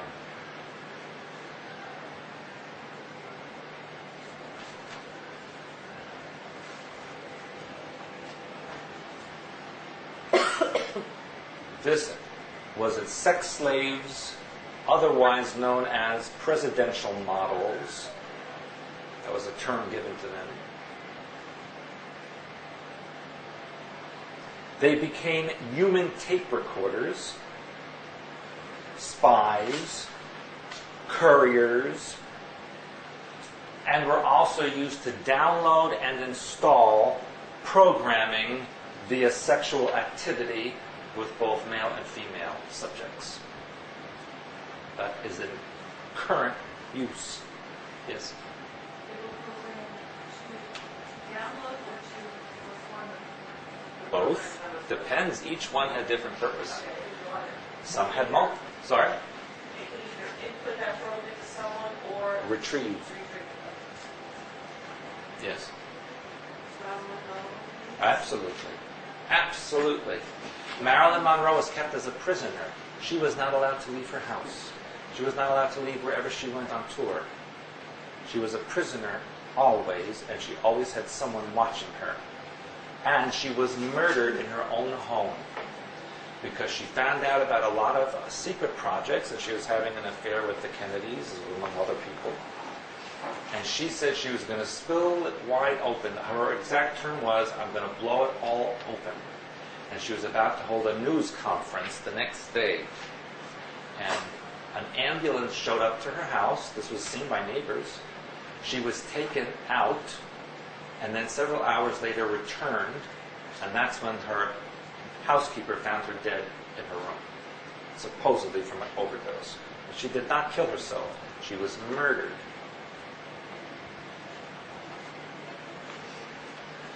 Now, there are other projects, and I can't go into all of them. There's hundreds of them.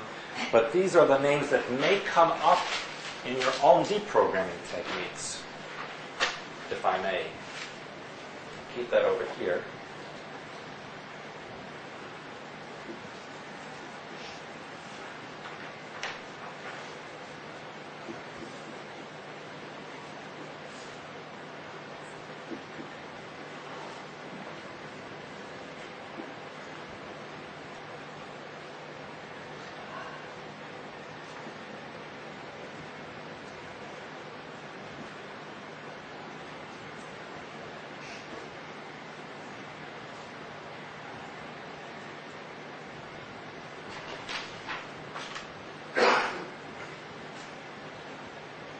I'm going to put a circle around this one. It's M.K. Draco, Hatter, Reach, M.K. Zeno, Dancer, Watchtower, and Green Star. Watchtower newspaper. It's part of it. But the reason I circled Green Star was because it is in current operation. Current. It involves staged alien invasion sequence that's in process now.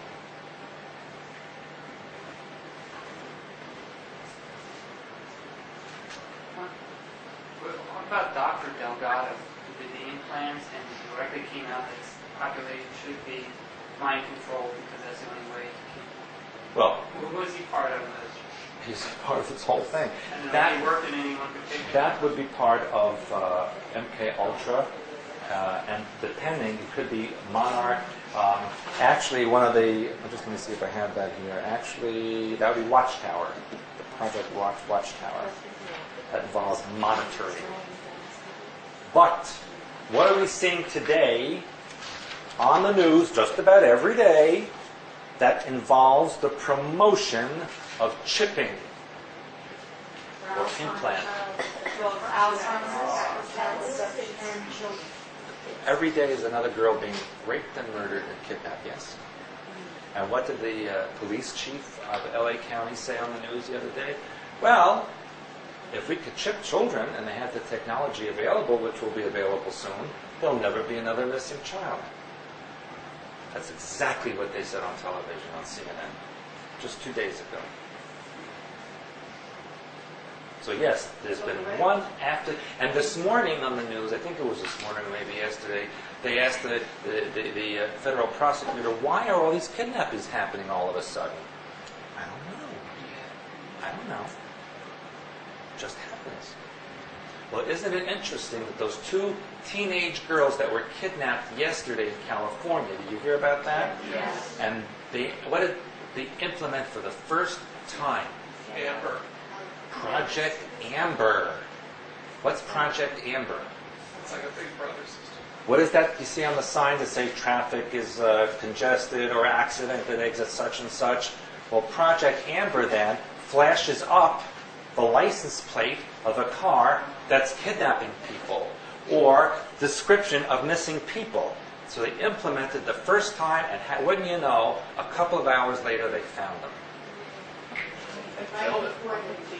Just before they think he was just about to kill him and bury him. Well, I guess if they programmed him, they would know what the next thing was going to be. Just like the Mexican man in California, who supposedly kidnapped and murdered that little girl while her grandmother was watching her. Never did that before. They felt he did before, but he was not convicted.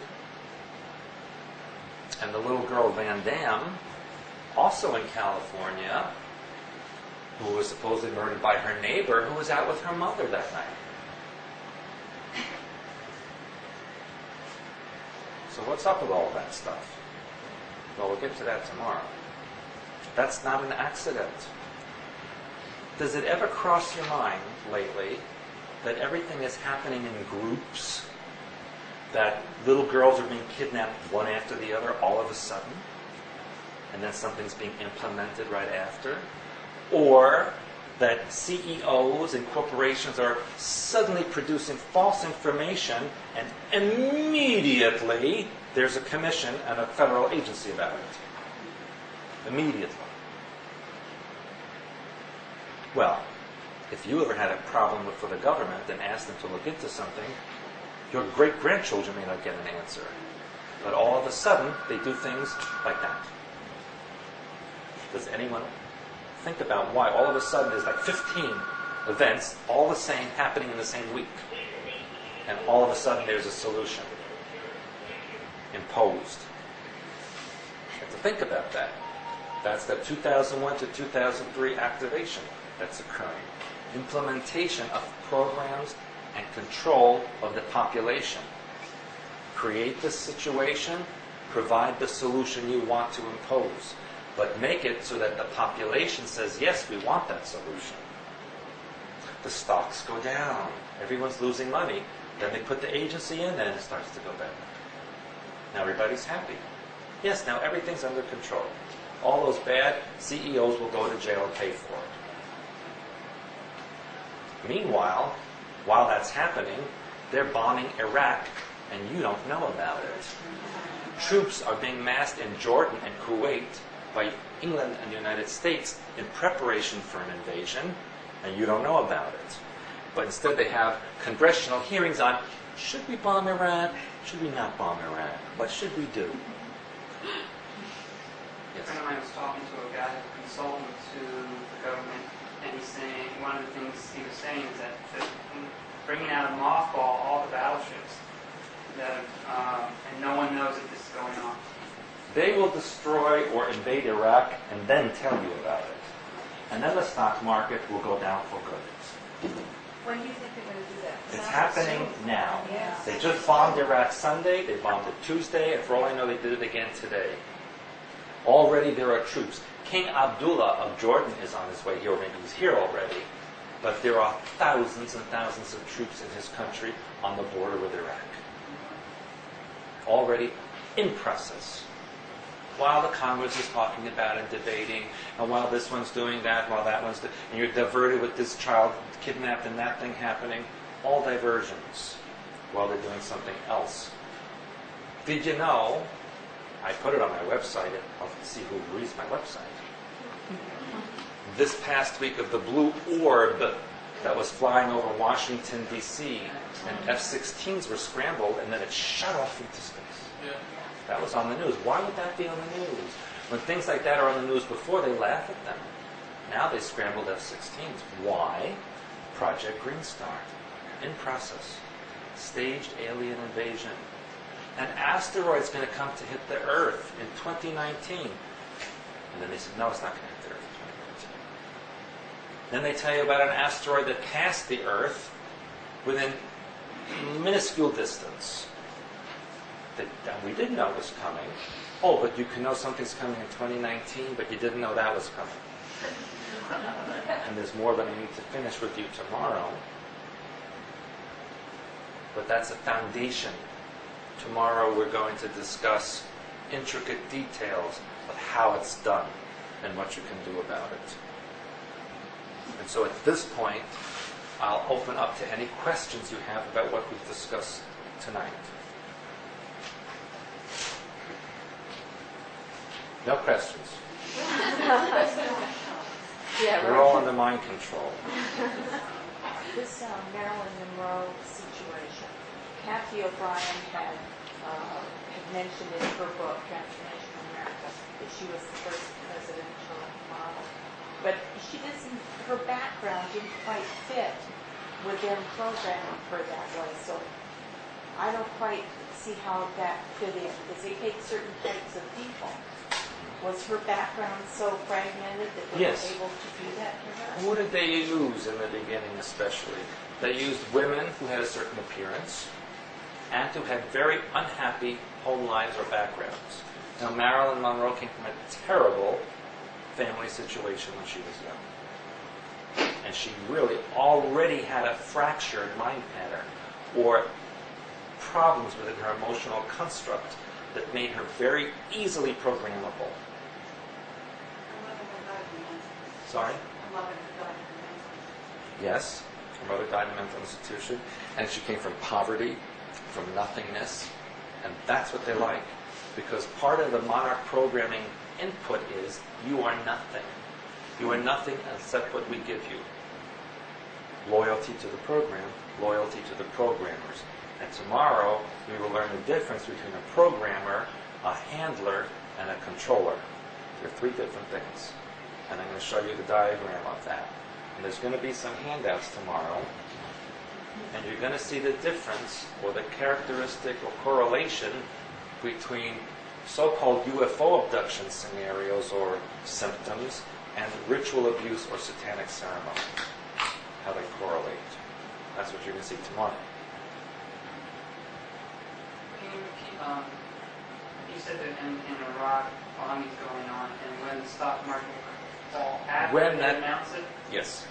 And Because it will be fear in the public. Need to protect your investments. What will happen with Iraq? Because it won't just be Iraq. It will also be Iran. Iran will help try to defend Iraq. That's going to happen.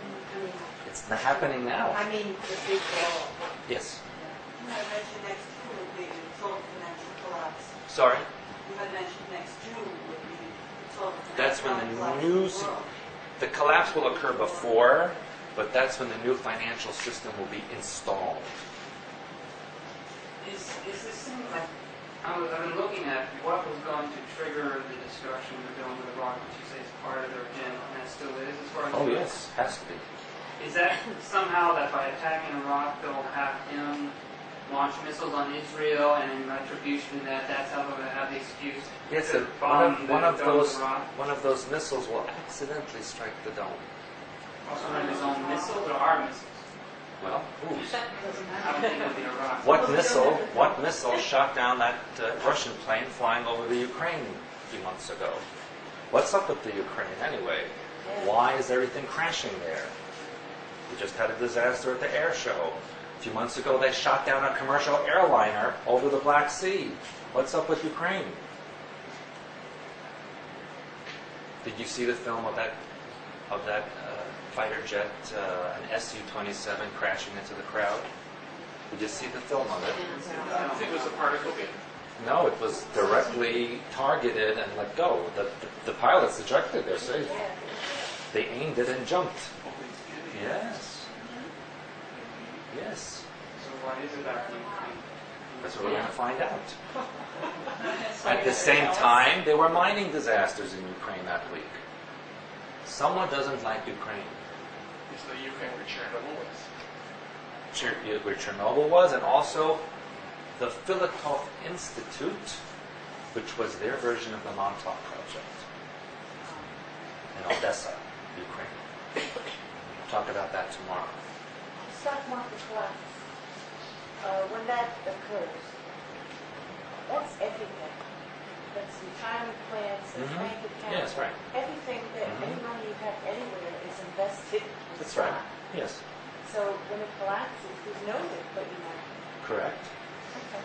Buildings are buildings. Just like there must might be something I should be doing. And machinery is machinery, and property is property. That still holds certain value. That's why I say to invest in tangible items, real estate, gold bullion, which now you can't get anymore, things that you can hold in your hand.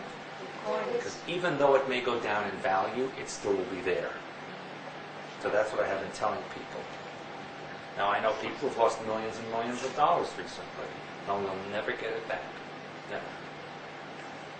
This little uprise again, that's to tease the remainder into investing again, so that's total collapse after that. So selling your stock is going to help you because wherever you put the money is. Oh, 1,000 times nothing is still nothing. Yeah. What? Where did you see this happening before? Where is it happening right now? Argentina. Remember I told you to watch Argentina? No more news from Argentina. Yeah, no, that's fine. Nothing. Why? Because then you'll know what the story's going to be. Total economic collapse. You cannot remove more than $150 a week from your bank account, no matter what you have in there. And you can only spend it in certain places, and you cannot go anywhere until they revamp the entire financial system. That's in Argentina. Where did you see this happen in history before, where wheelbarrows worth of money could only buy you a light loaf of bread? Germany. And what happened shortly thereafter? Who took over in Germany right after that? Hitler. Is it the same people who are doing this system? Yes. Same people. They learned much from those other events, and so now they're continuing with the knowledge that they can succeed.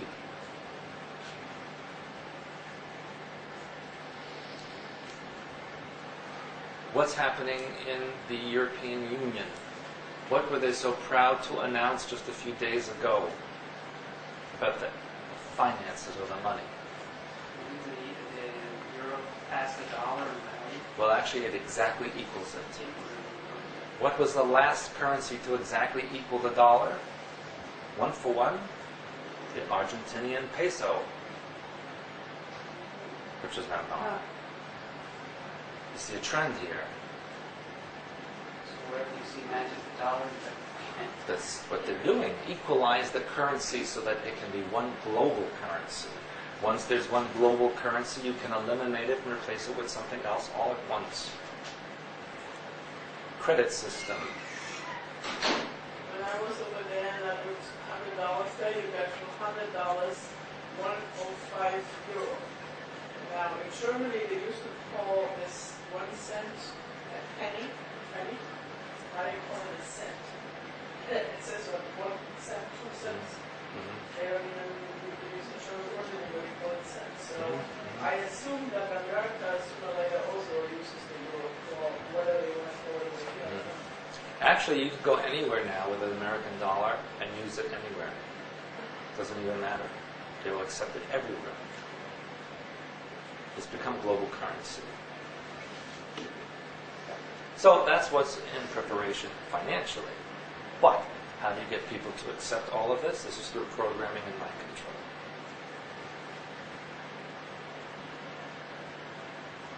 How do you get them mind controlled? Fear. How did they last install fear? September 11th. Made everybody afraid to do anything. Any solution. Because of September 11th, you now have a Gestapo agency in the government called Homeland Security. on your website, somebody wrote in saying they saw an announcement called the Home Planet. Yes, as a result of the blue orb over Washington. Is that true? I don't know You yet. know, have you seen anything on Makes that? sense, though. I haven't heard any other No, announcements about that it. makes sense. Makes sense. That's the next step, isn't it? That would be the next one. Again, what's going on with the whales? Ah, and stuff. yeah. That's what I I saw. read it on your website. That was at Cape Cod, wasn't it? Yeah. That area. In fact, I did write about it, didn't I? Two separate incidents. Yeah. What are whales? What frequency are they close to? Dolphins. Dolphin frequency. And what are dolphins? Very higher intelligence that are able to communicate information. So if you destroy the frequency or destroy those entities, you no longer can have danger of communication between whale and dolphin and human frequencies. This is happening all over the United States. Remember a year or two ago in Florida, all the dolphins washed up with cracked skulls from sonic experimentation that they said was an accident. What else has happened? What happened 2 days ago in Arizona? A lot of animal anomalies. What happened in Arizona? A woman was stung by hundreds of killer bees and died. Same killer bees that are migrating north and east. They're already in Texas and Arizona, New Mexico, California, Nevada, all of the warm, hot places, even Florida. There's indications they exist. And there's also indication to suggest that they have now adapted to cold weather, which means they can exist here. See? Yeah. Who fears the communication between the whales and The Illuminati. No, with humans. With humans. Might want to mention the deer and the elk killings out west. You have to speak up. Might want to mention the deer and the elk killings out west from the disease that's related to the... Oh, yeah. They're also finding that deer and elk are, well, they're not finding, they're claiming that these species may have a form of mad cow disease. And so wherever they are found, they are suggesting their elimination, even if they're healthy. Why? And a guy was on the news last night saying, why would the government, this man said, why would the government of the United States kill innocent, healthy animals? He said right on the news. Why do you think? So we can't kill them. Yes. Why would that be a major importance to the Illuminati? Because if you control all of the food, then Yeah. If you eliminate wild source of food, then you control the intake of all people.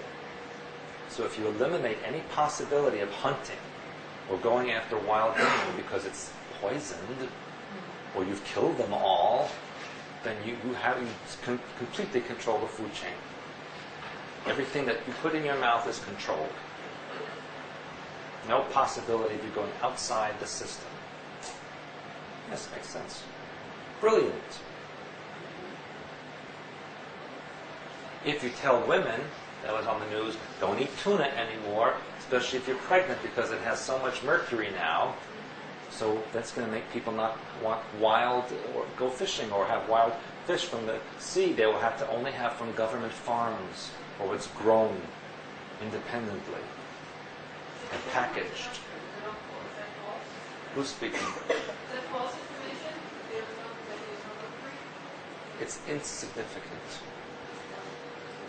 And the deer that they tested out of thousands and thousands, supposedly 4 had evidence of the disease.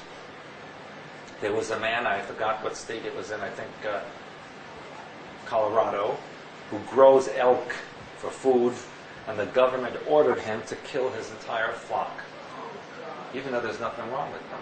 Well, I heard that the state of Florida was going around just cutting down fruit trees because there was some disease that might spread from people's fruit trees in their backyard. Right. Yes. Yes. So anything natural, anything that would give you the opportunity to go outside of the system is being taken away from you. Is that also some sort of a weird fish, piranha-like Oh, fish that was in Maryland. Yeah. It was the Chinese snakehead fish. Right. Yeah. Right. And it's a meat eater. So it'll keep you out of the water and fishing. And Yeah. I wonder how it got there.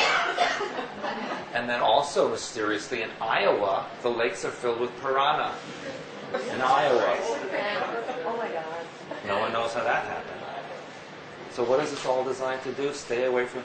Oh, and then a little boy that died swimming in a lake in Florida from some strange amoeba-like creature that was in there. That, yeah, 2. Well, I don't know if the other one died. He got sick. Right. Maybe he did. I don't know. But encouraging you to not do natural things. Don't go in a lake. Go in a swimming pool that has chemicals in it, no piranha in it, no amoeba. See? All this kind of thing. I also wanted to bring up, I think a week ago, there was an article about bug bites. Oh yes, What kind of bug bugs? bots. I was just telling somebody about that. Yeah. They're actually, now I always make jokes about this. Remember every time I'd come here in the summer and a bug would fly in the room, I'd say it's a government bug? Well, they recently revealed a contraption, a robotic bug-like creation that was used, they're going to use to spy on, they said, military. And they're going to shrink it down to the size of a flea, eventually, supposedly. That means they've already done it. So I wasn't kidding when I told you it could be a government bug. Now, Marty, Yes. the soldiers got out there for 5 hours living lives. Oh, yes, I wrote about that. And now a wife killed her husband. Did you hear that one? Fort Bragg as well. That's the 5th murder in the same place. What happened there several years ago, 20 years ago, maybe more now, 30 years ago? Who remembers? Where? In Fort Bragg, North Carolina. What happened, the very famous case? Who remembers? A doctor claimed that a satanic cult came into his house in the middle of the night and murdered his wife and children and tied him up. Remember that? He's from Long Beach, California. His wife, his family was from Long Island. You remember that case? It was in the 70s, wasn't it? He's still in jail. He's still in jail. He claims he didn't do it. But here we are, 30 years later, when these murders are taking place again. Fort Bragg is known for its mind control programming of soldiers. He was a case of mind control gone bad. McDonald, that was the name. Dr. McDonald, that's correct. Very good memory. Yes? During when the young ladies were being kidnapped, Say that loud, please. when the little girls were being kidnapped, there was one girl that broke free. Oh, she chewed her way out of the... Yeah. That was in Philadelphia. And your question about her? Why was she allowed to go with their purpose? That had nothing to do with the program. See? Quite honestly, if it involves a minority child, not to do with the program. Quite honestly. Yeah, it helped them. That was a real one. The girls in California were minorities. Once you escaped. They were still white. They were Caucasian, even though they had Hispanic names. Because they interviewed the girls and they looked... They looked very white to me on the news. What's that? I think one was white, one was black.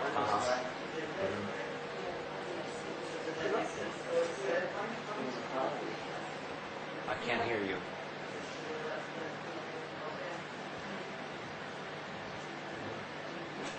They interviewed her friends, and the place where they went up, supposedly in that hill, there was some kind of... yeah, but there was some kind of station there, or base, or telephone. There was some kind of tower there. And they said, the news said it was a lover's lane, that kind of thing. No one knew it existed. On the news yesterday, these children who were in the area, these other teenagers, that they never knew it existed. Nobody they know ever goes there. They never heard of it before. They said it was a pop. Yes, I know, but these girls on television said they never knew it existed. No one ever knew about it. And that those girls would never go to such a place.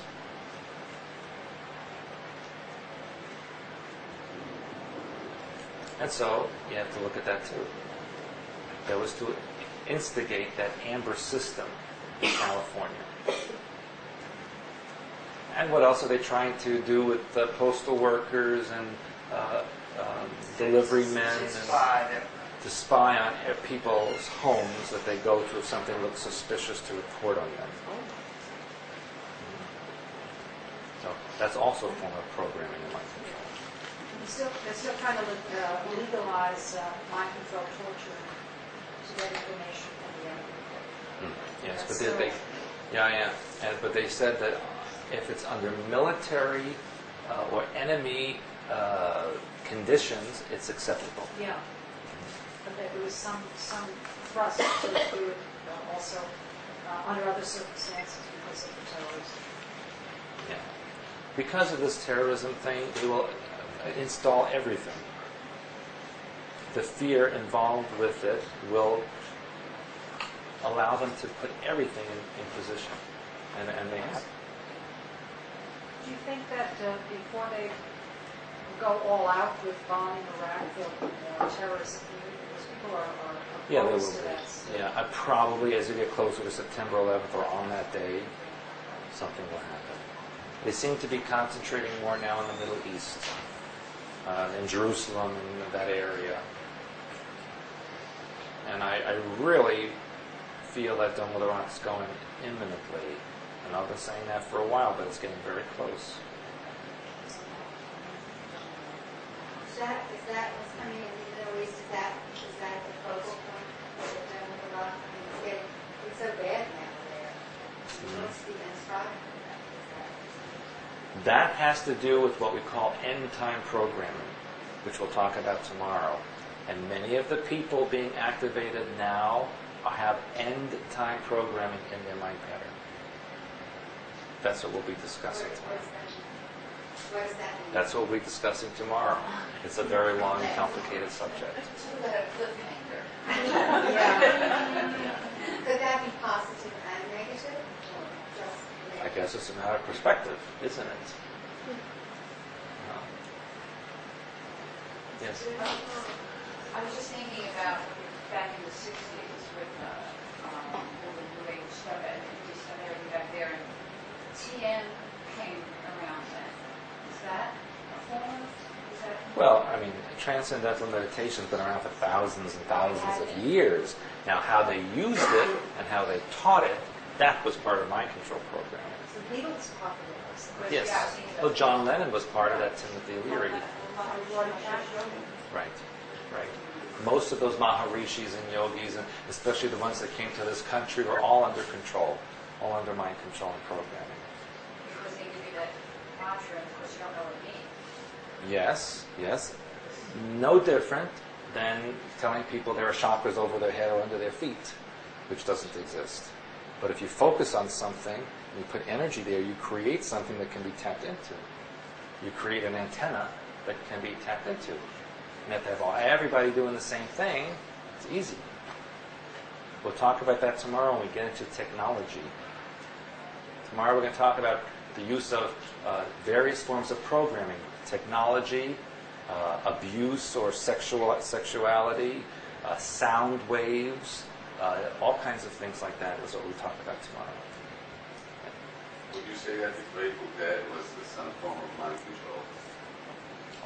All of those heavy rock stars, especially from the 60s and 70s, were, if they were famous, under programming. And that I will discuss when we talk about the music industry tomorrow. Particularly, believe it or not, country and western, which is a big form, and still is, of mind control. And there are triggers in many of the words in the songs in country and western.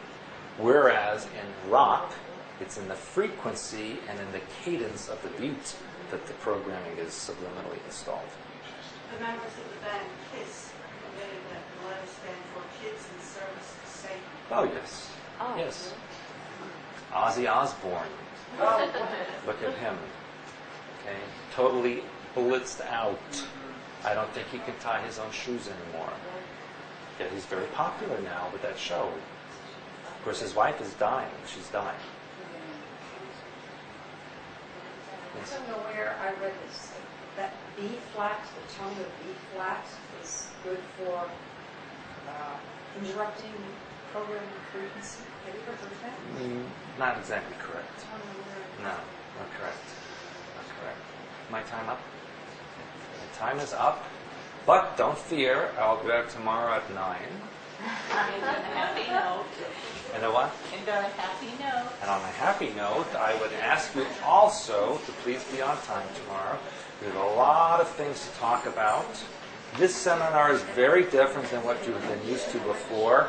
We don't do visualizations and exercises, obviously, but there's a lot of information that we need to know that you can apply, hopefully, on your own. So please be prompt tomorrow.